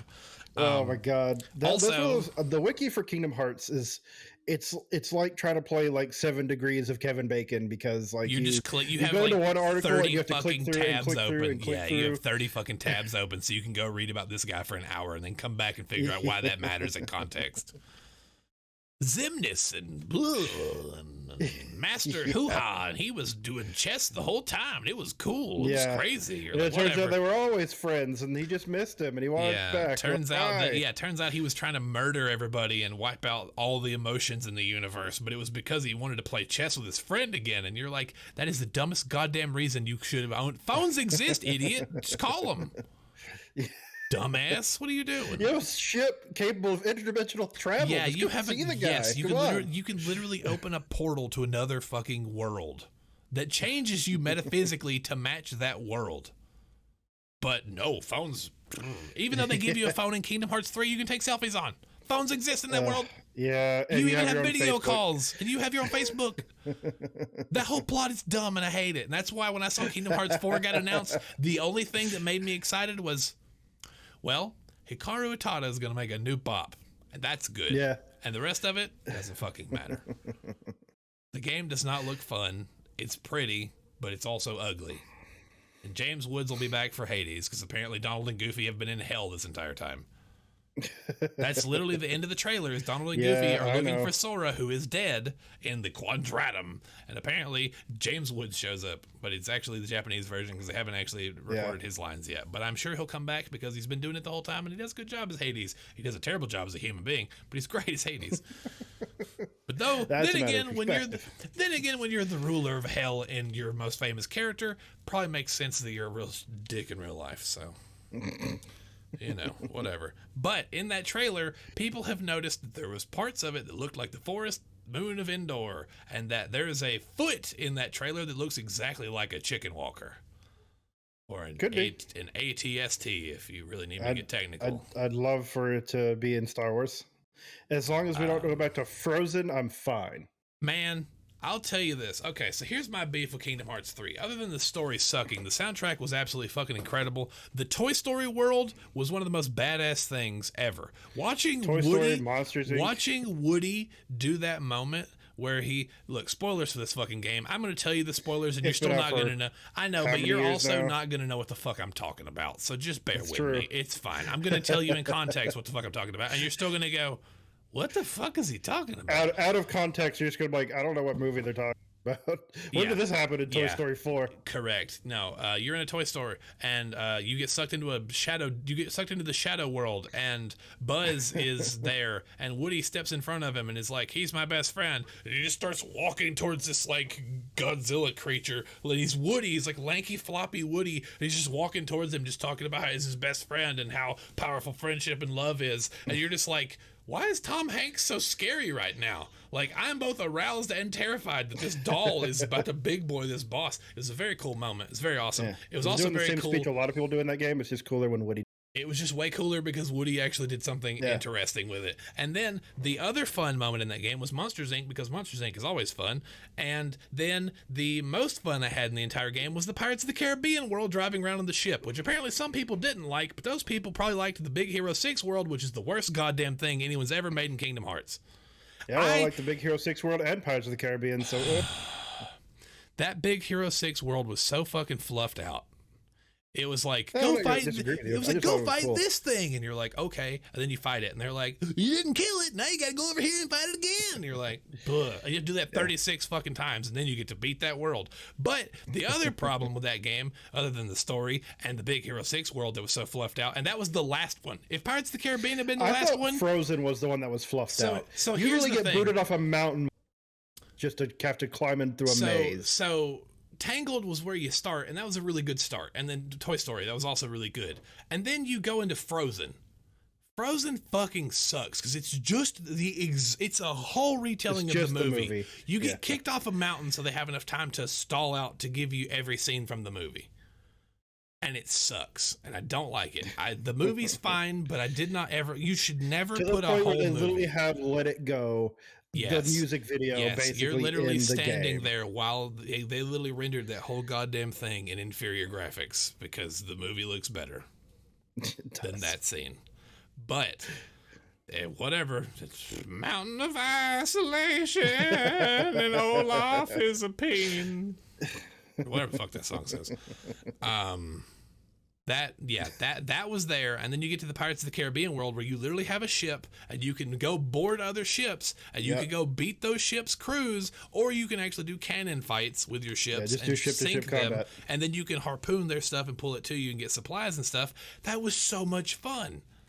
As someone who got all these ship achievements, it's a lot of fun. It was super fun. And then you got to Big Hero 6, which was the last one, and Big Hero 6 was like, all right, you're a hero in training, and we're going to really just fluff this shit out as far as we possibly can because you're fighting nano machines. And you're like, I liked San Francisco. It was a cool looking place, but the fucking enemy variety was non-existent, and it was way too fucking long. And then you ended up, and then you go stand in these fucking ruins, which are the same 3 rooms over and over again, and fight 15 or 18 goddamn motherfuckers, even though there's only supposed to be 13 in the whole organization. It's just a boss rush on boss rush. But it's not actually a boss rush. It's actually a fucking existential conversation rush, because half of them you talk to for an hour. Yeah. And then here's the thing. Instead, whenever you talk to one and you kill one of them, they don't just die. You have a conversation with them, and the whole boss fight stops, and everybody else disappears from the world as if they weren't in the room beating the shit out of you 3 seconds ago. And then you have to talk to them. And then when they die, because if they need to die in any order, no one else can be in the cutscene because they didn't want to re-record the lines to be like, no, you killed Kenny, you bastard. They wanted to just have Zorging, or whatever the fuck his name is, because they're all Zerg names. Zorzom Zimzarabu, Zim Zim Zimzaru, like fucking Zar Zibim Zabzba. Yeah, like all these people. So they wanted to have all of them die. So they all die in their own cutscenes, but they all stop the fight. And then you have to listen to them have their fucking existential conversations. And then you have to go to this fucking tower and fight some old guy in fucking what looks like Ilios. And then you go fight him in basically Greece. And then it all turns out that he just missed him friend and won't play on chess. Him just want to play on chess. Oh, him just want to play. It literally was like Meet the Robinsons. Because it all boils down to friendship every time. It was like Meet the Robinsons, where the fucking villain was the little kid the whole time. It was just a fucking spoiled little kid who didn't have any family.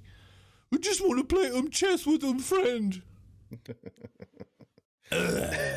And that's why I don't give a fuck about Kingdom Hearts 4. Kingdom Hearts tangent. And that's why I don't give a fuck about Kingdom Hearts 4. That's why I saw that and went, I don't care. Because Kingdom Hearts 3 was shitty. It was terrible. It was fun to play. There's too many systems. The cooking thing was neat.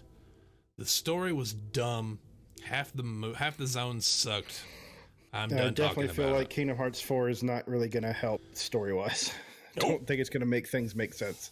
Nope, me either. They're not going to bring it around with this one. Correct. And that was the last of the bad news. The rest of the news... Oh, wait, I'm sorry. We have to talk about the Piss Wizard. Sorry. I'm sorry, the Squirt Magician. My bad. Wrong title. Yeah, We need to get these go. titles correct. Randy Pitchford bought Hollywood's Magic Castle. Oh, for fuck's sake. He wants to be a wizard so bad. Dude, the fact that I definitely feel like at this point, Randy Pitchford would do anything to never have been known as a game developer. Oh, yeah, absolutely. Like, absolutely that case, because he literally has changed his Twitter handle to whatever the fuck the name of his magic company is. The name is Randy Pitchford, but the @ is like whatever. It's like Sinclair Magic or whatever the fuck it is. Like, it's that now. Yeah. It's not even whatever. And so if you want shift codes for the new Borderlands game, you have to go follow him on Twitter to see his gifts and then get the codes from gifts. No, I do not. Which are I also just follow the shift code Twitter, which are also TikTok videos that you can go watch on their TikTok if you want to, which I'm not going to do any of those. I don't put in shift codes. I'm over shift codes. I don't give a fuck. I didn't play the game that long. It's a good game, but I don't care. Those guns are never whatever. So that was the thing. He bought that, and everyone was like, that's so great. That place was like possibly going to get destroyed, but now we know it's in safe hands because he loves magic so much. And it's like, sure, he also loves magic tricks and underage squirt girls and medieval times. He loves the ping pong ball trick. That's his favorite magic trick. He was like... So much so that he was studying videos to figure out how it's done. Yeah, he was like, wow, did you know she did a cool squirt thing on this thumb drive that I left at medieval times? Yeah. And she may or may not have been 18. Well, may or may not is the keywords there. Yep, that'd be the case. I'm going to say that for legal reasons, but... allegedly. We'll add that one in there, too. Yeah, but anyway, we all know that he did leave the thumb drive there, apparently, so that is what it is. He was like, oh, yeah, it was for magic. It was an interesting trick she was doing. I'm like, yeah, but it was like... And it was like, yeah, wow, that's a crazy trick. Do it again. I wasn't watching. We're gonna rewind it and watch it back at half speed.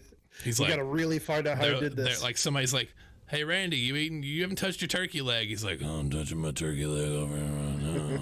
Like, Randy, touch my turkey leg. Oh, I'm touching my turkey leg. I'm gonna touch it. Don't touch your turkey leg. You're like, I hate this. He's like, I like it. Well, I don't. So stop. Creeping me out. That's the last of the skeezy news, I think. Everything. Oh wait, no, I'm sorry. So. Nope, I lied. Yeah. There's one last story. Time. Stop doing this to me. I'm gonna get emotional with that. Well, after this one, according to my list, it's for real this time. I think it is.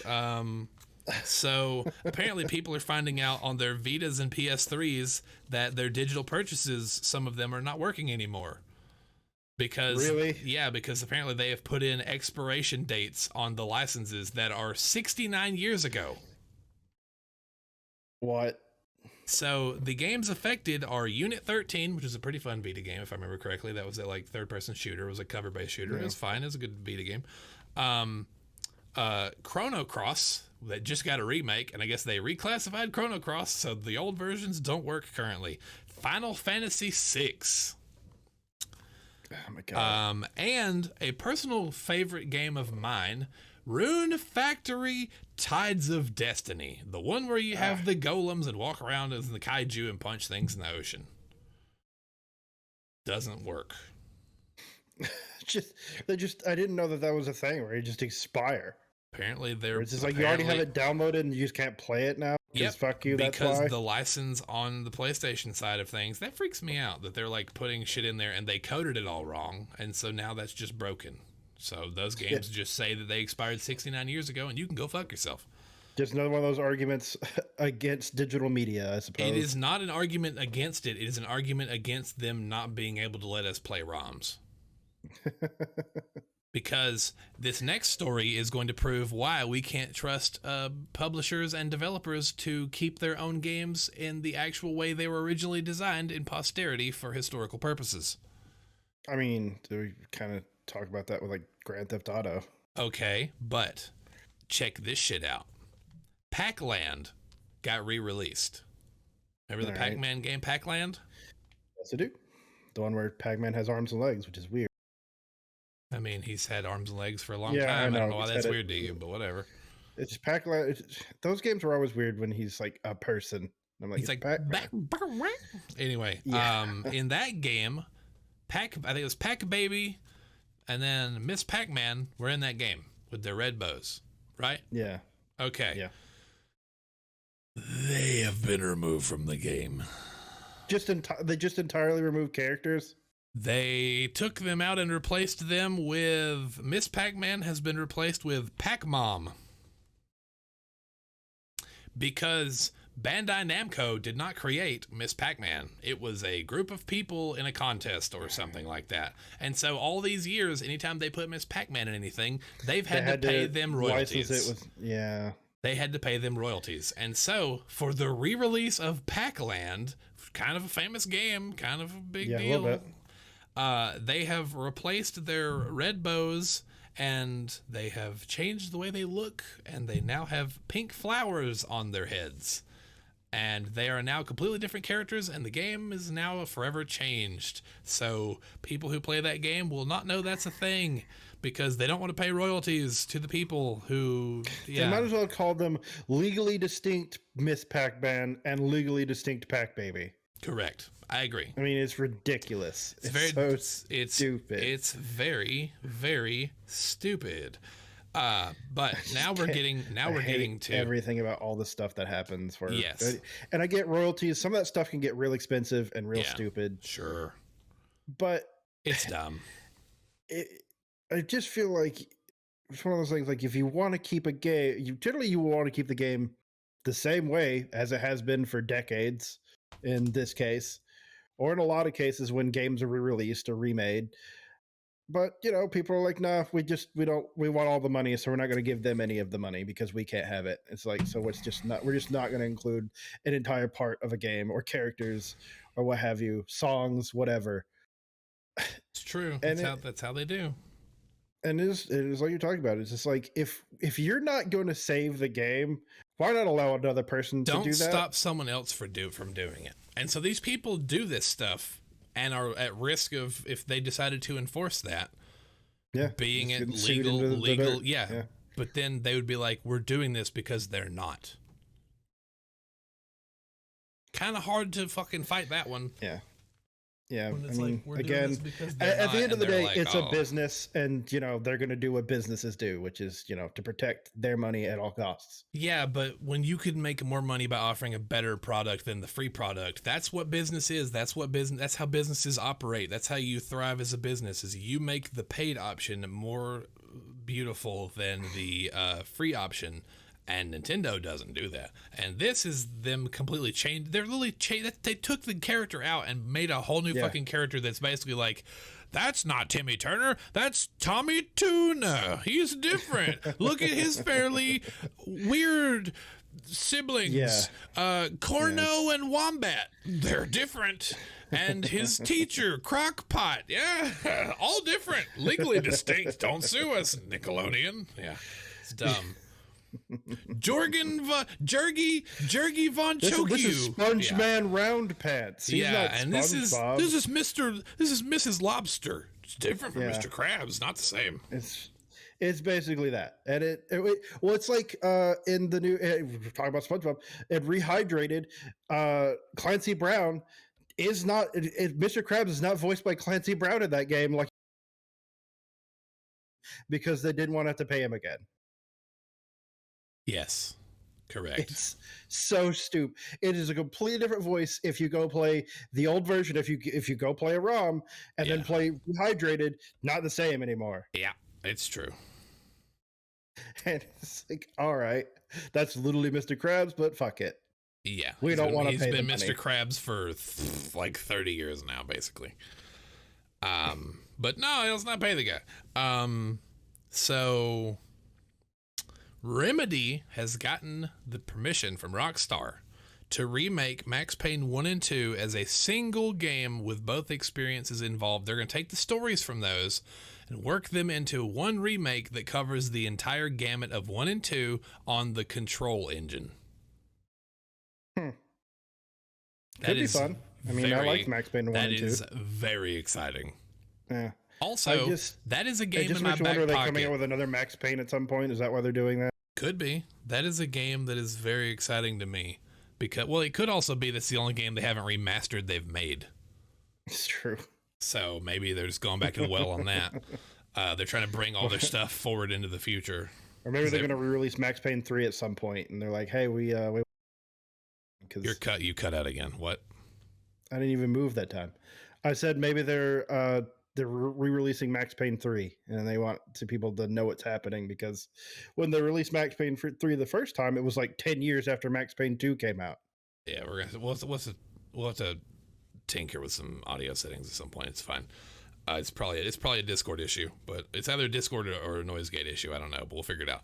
But I agree. And also, did you ever play any of the Max Payne 3 multiplayer? Yes, it did. The melee was the most powerful move in that game. You could one-shot people by hitting them. Going into bullet time and slow diving towards people that actually slowed them down as well was crazy. It was like, you're like, how does that work? And it's like, well, there's a radius around you. When you activate it, it hits everybody. And you're like, oh. But it was really funny if you saw somebody do it across the map and they're like doing it and they're not in the radius because they're like... It just turned just... like, get out of here, loser. They're like... Or my favorite thing to do was, if you saw them do it, throw a grenade into the room so they watch that fly at them in slow motion. Yeah, that'll do it to you for sure.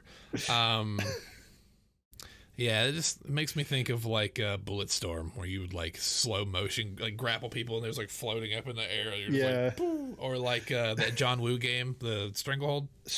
Yeah, that game was great. That game was so fun because you're just like jumping on tables and sliding on dinner carts and doing all these flips and shit. The game was awesome. And unfortunately, if you don't have a 360, you can't play it, or a PS3. Just goes to show. Sad. Just goes to show we should have things that do things. I'd have to look and see if Stranglehold is on PC. I don't think it is, but maybe. It might have been like a Games for Windows Live at some point, or I'm not sure. But so I have 2 more stories, 3 technically, but they're all good. Sure. They're all good. One of them is, and I quote, it's a mouthful, so just bear with me. So, all right. There is a game. Sorry, my nose is itching. I have like a mustache hair poking up into my nostril. It looks like Eiyuden Chronicle, I think is how you say the name. It's like Eiyuden. Sure. It's like Eiyuden Chronicle Rising is a spin-off of a game that will release next year, which is called Eiyuden Chronicle 100 Heroes. And Eiyuden Chronicle 100 Heroes is the spiritual successor to the Suikoden series, because no one is going to make a new Suikoden game, so the people who made Suikoden are now making a spin-off and calling it something different. Sure. Legally distinct Suikoden. Yeah. Well, Eiyuden Chronicle Rising is the spin-off of that game, and instead of being a Suikoden game, it is a town-building dungeon crawler that sets up the main game, and it will be coming to Game Pass on day 1. Yeah. I am very excited. The spin-off is already coming out before the actual game. It's the prologue story, so it's setting. It's like a $15 game, but it is setting up the story for the game that comes out next year. If you think about it, another game that had a legally distinct thing did the same thing. It was Bloody Tears, Curse of the Moon. What the fuck is that game? The Castlevania thing. They did the same thing. They did the NES games that were like the ones that look NES games, and they were awesome. Yeah, they did the Castlevania type. It was like, what is the name of that game? I feel bad because they're awesome and I played them, but like it's like something Curse of the Blood Moon.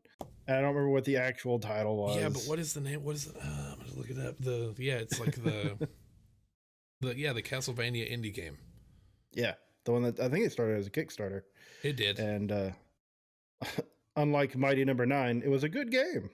It's true. Boy, what is that game called? Why do I feel so dumb right now? I don't know. It's just, I never play. I actually did play it. I played, I don't know, probably an hour of it, and I was like, oh, this game's cool. I'll come back to it. And that's basically the famous last words for every game I'm going to play. It's true. That I never end up playing. It's true. Bloodstained.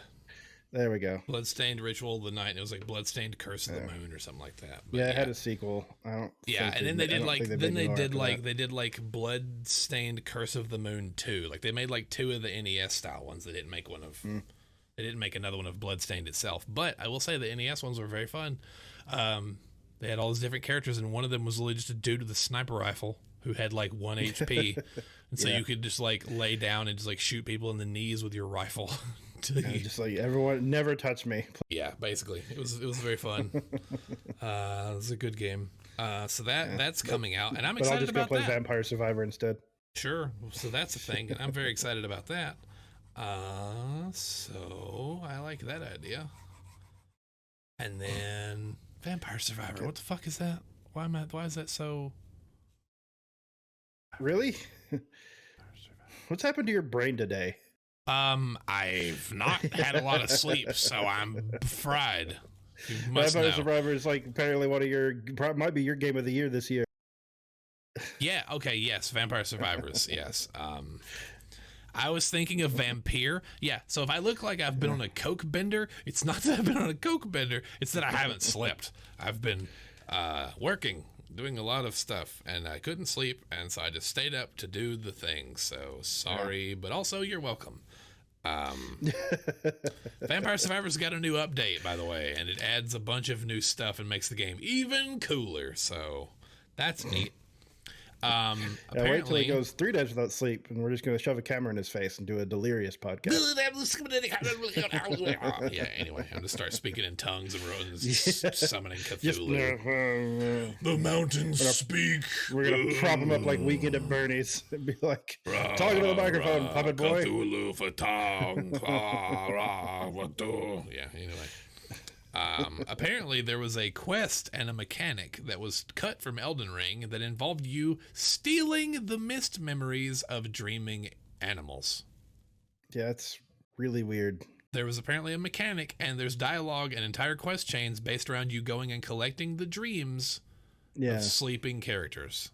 Someone found it and activated it on the PC version and was like, apparently there are NPCs in the story that react to you. It's already recorded dialogue. They react to you having done those quest steps, but it's not in the game.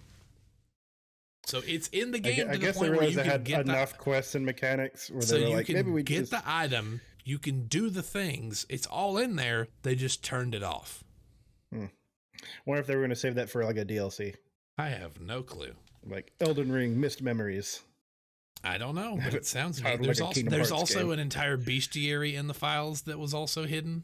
That like has all the description and lores of the monsters and the names and stuff, but that's like hinted at and hidden in the files. Sure. That's neat. Bring that shit out in the patch. Yeah. Absolutely. Stop nerfing all the weapons I like and give me stuff I want. Correct. I saved the best news for last because it means a lot to me personally, and I haven't seen it, but boy do I want to.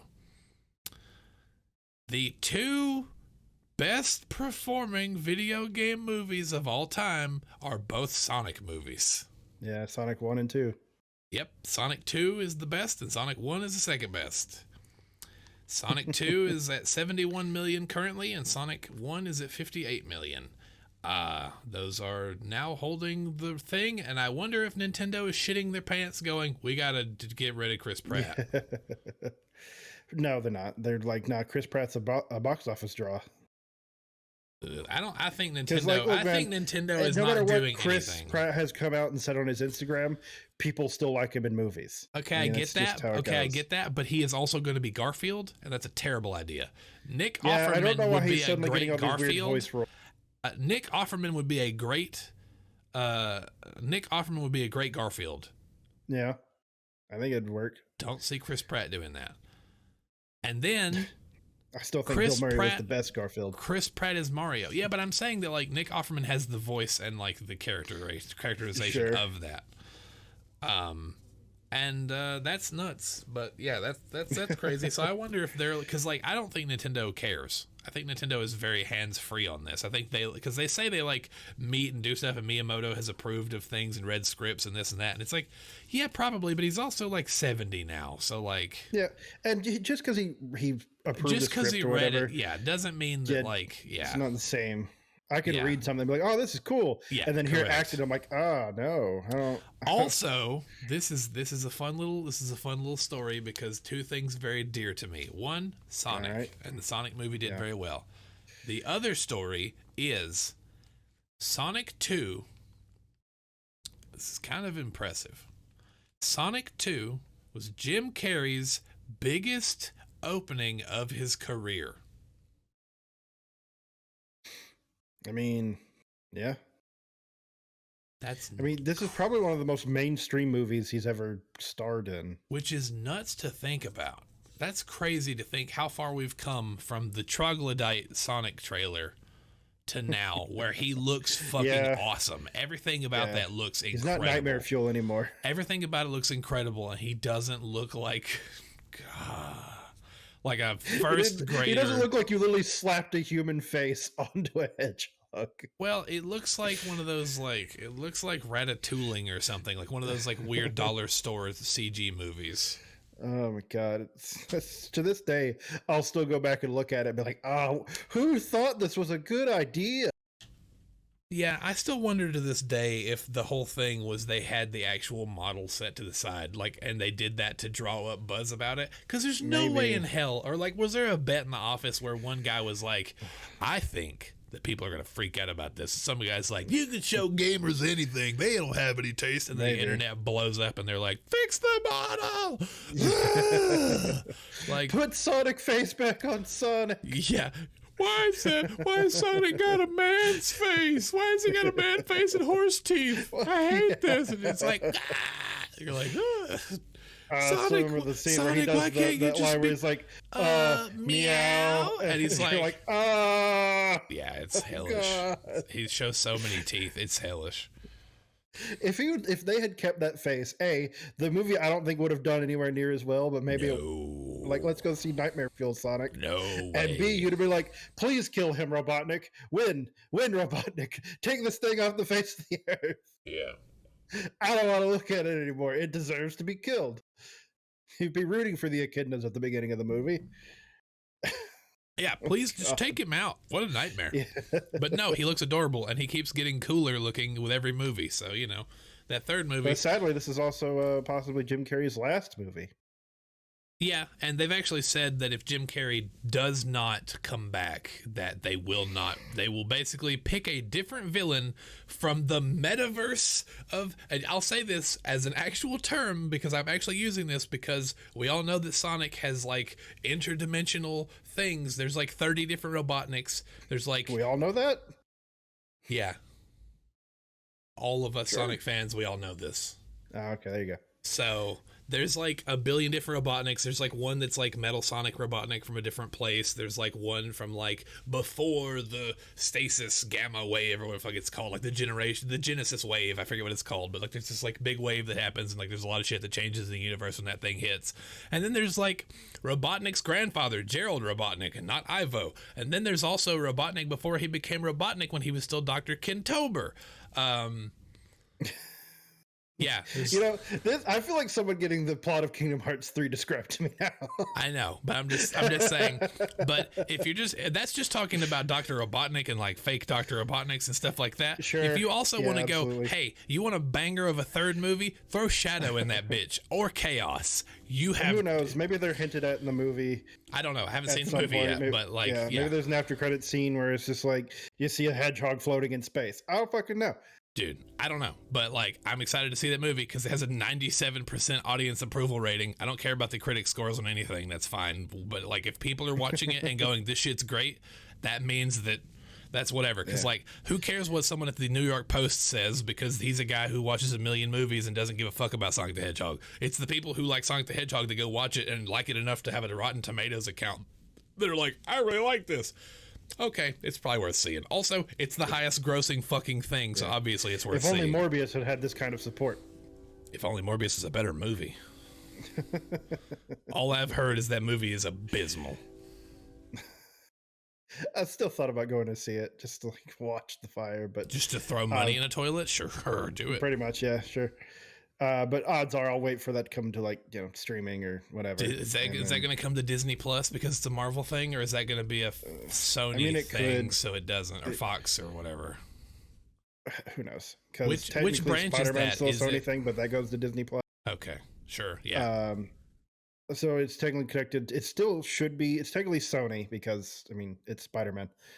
I don't even if it's about Morbius, it's still a Spider-Man property because that's where he's from. Sure.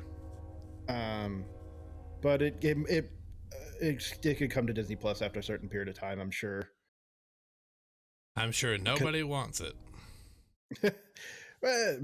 Who knows? It may have more success on streaming than it did in the theater because people don't want to go see that in a theater and spend that time and money to go see Morbius. But when it's just on your TV and you can just watch it, I'm sure that would be a lot more profitable. Sure. I guess the thing for me is I don't like Jared Leto as an actor. I don't like Jared Leto as a human with his weird sex cult. And I'm burnt out on Marvel stuff, so that was like a 3-0 or an 0-3 for me. Like it was just like I don't like anything in this. Like whatever, man. It didn't look good, and I don't like the actor in it. So yeah, but yeah, I definitely feel like Sonic 2 in a theater is probably a lot of fun. Probably. I don't know if I'll actually be able to get out and go see it. Who knows? Yeah, me too. Anyway. I was going to leave it on Sonic, but now we have to end on the Morbius note. So we went from end on a high note to this abysmal trash fire. How about this? We'll end what's the best obscure Sonic fact you feel like people should know?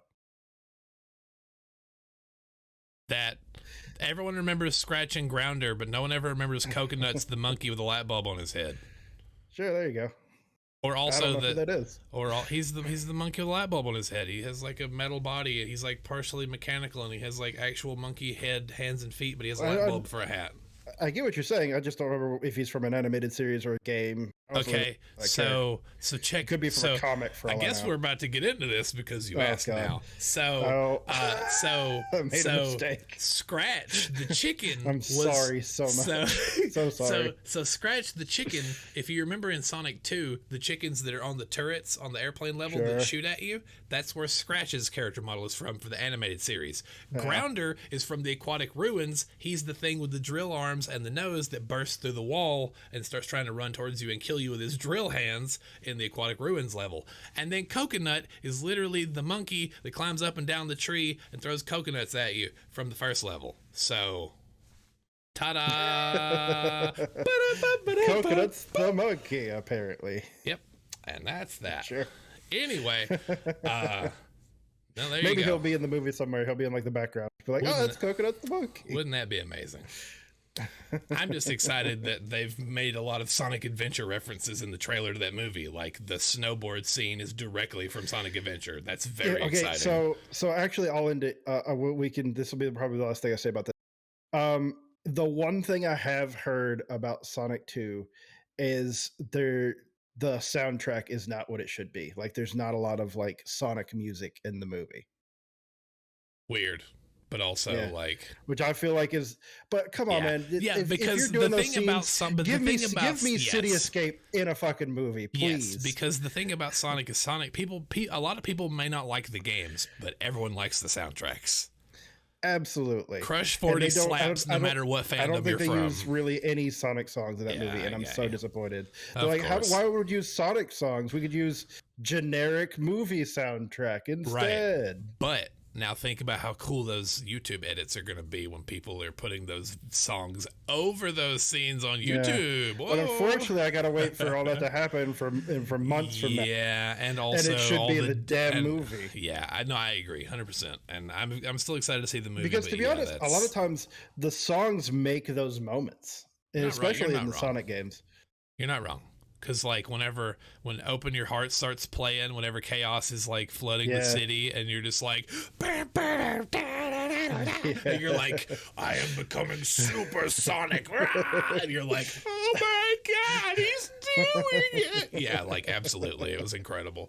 Or, yeah. You go full pallbearer about it. Oh my God. You're like, yeah, absolutely. 100%. God, I've come up with a new term. So we got to be the full pallbearer.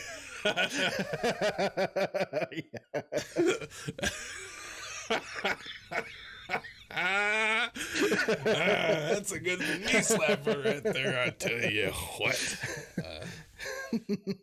Oh man, this has been a fun episode. Even though a lot of the news was a bummer, we still managed to have a good time and discuss things. Didn't really have time for a topic because so much fucking news has happened that it kind of just became. We had a few tangents that we went off on. You know, Kingdom Hearts. Our topic could have been why we're not excited about Kingdom Hearts 4. Kingdom Hearts 4. Get out of here. Fuck off. Hit the bricks, son. Anyway, just having fun. I guess, yep, totally. Yeah, I guess that's us. That's it for us today. I'm Dead Action Jones. This has been the Still Standing Podcast. Joe Zombie, my co-host, my other half of this fine product and community that we are here. We are now up the man responsible for making him go full pallbearer. Yeah. Anyway, we are now up to, and it's fine. It's proven that it's been fine, and people have been liking that, so the response has been positive, and I like it. But we're up to 7 days a week now, 2 videos a day, and we have the podcast. This should be popping up on Thursdays for you because we were trying to do it on Tuesdays and getting it out on Wednesdays, and the storms apparently all happen. Conspiring to push us to Thursdays anyway, so we said, fine, universe, we hear you. So we're going to put it out on Thursdays. So we now gather all the news throughout the week. We discuss it on Wednesday, and then we record it for Thursday. So you're watching this. That is what's happening.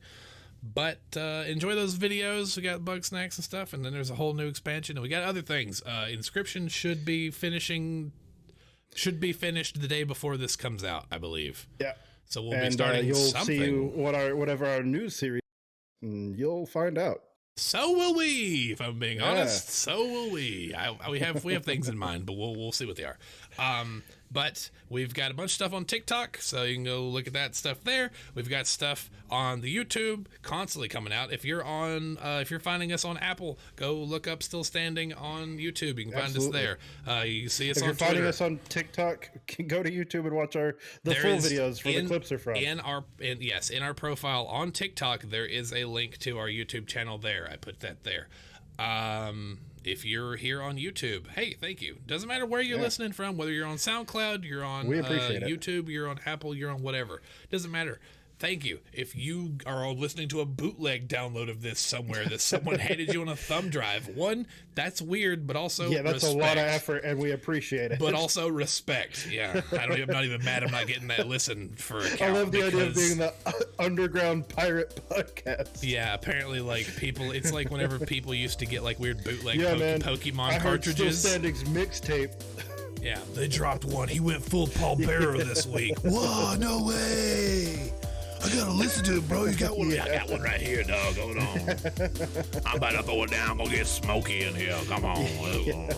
I got the Still Standing demo tape. This is gonna be so rare. Yo, it's gonna be so good. I was a fan before they were popular. Yeah, I could be a hipster. Correct. So, on that note, thank you so much for listening. We love that. We love that you listen, and we love doing what we do. So, until next time. Bye.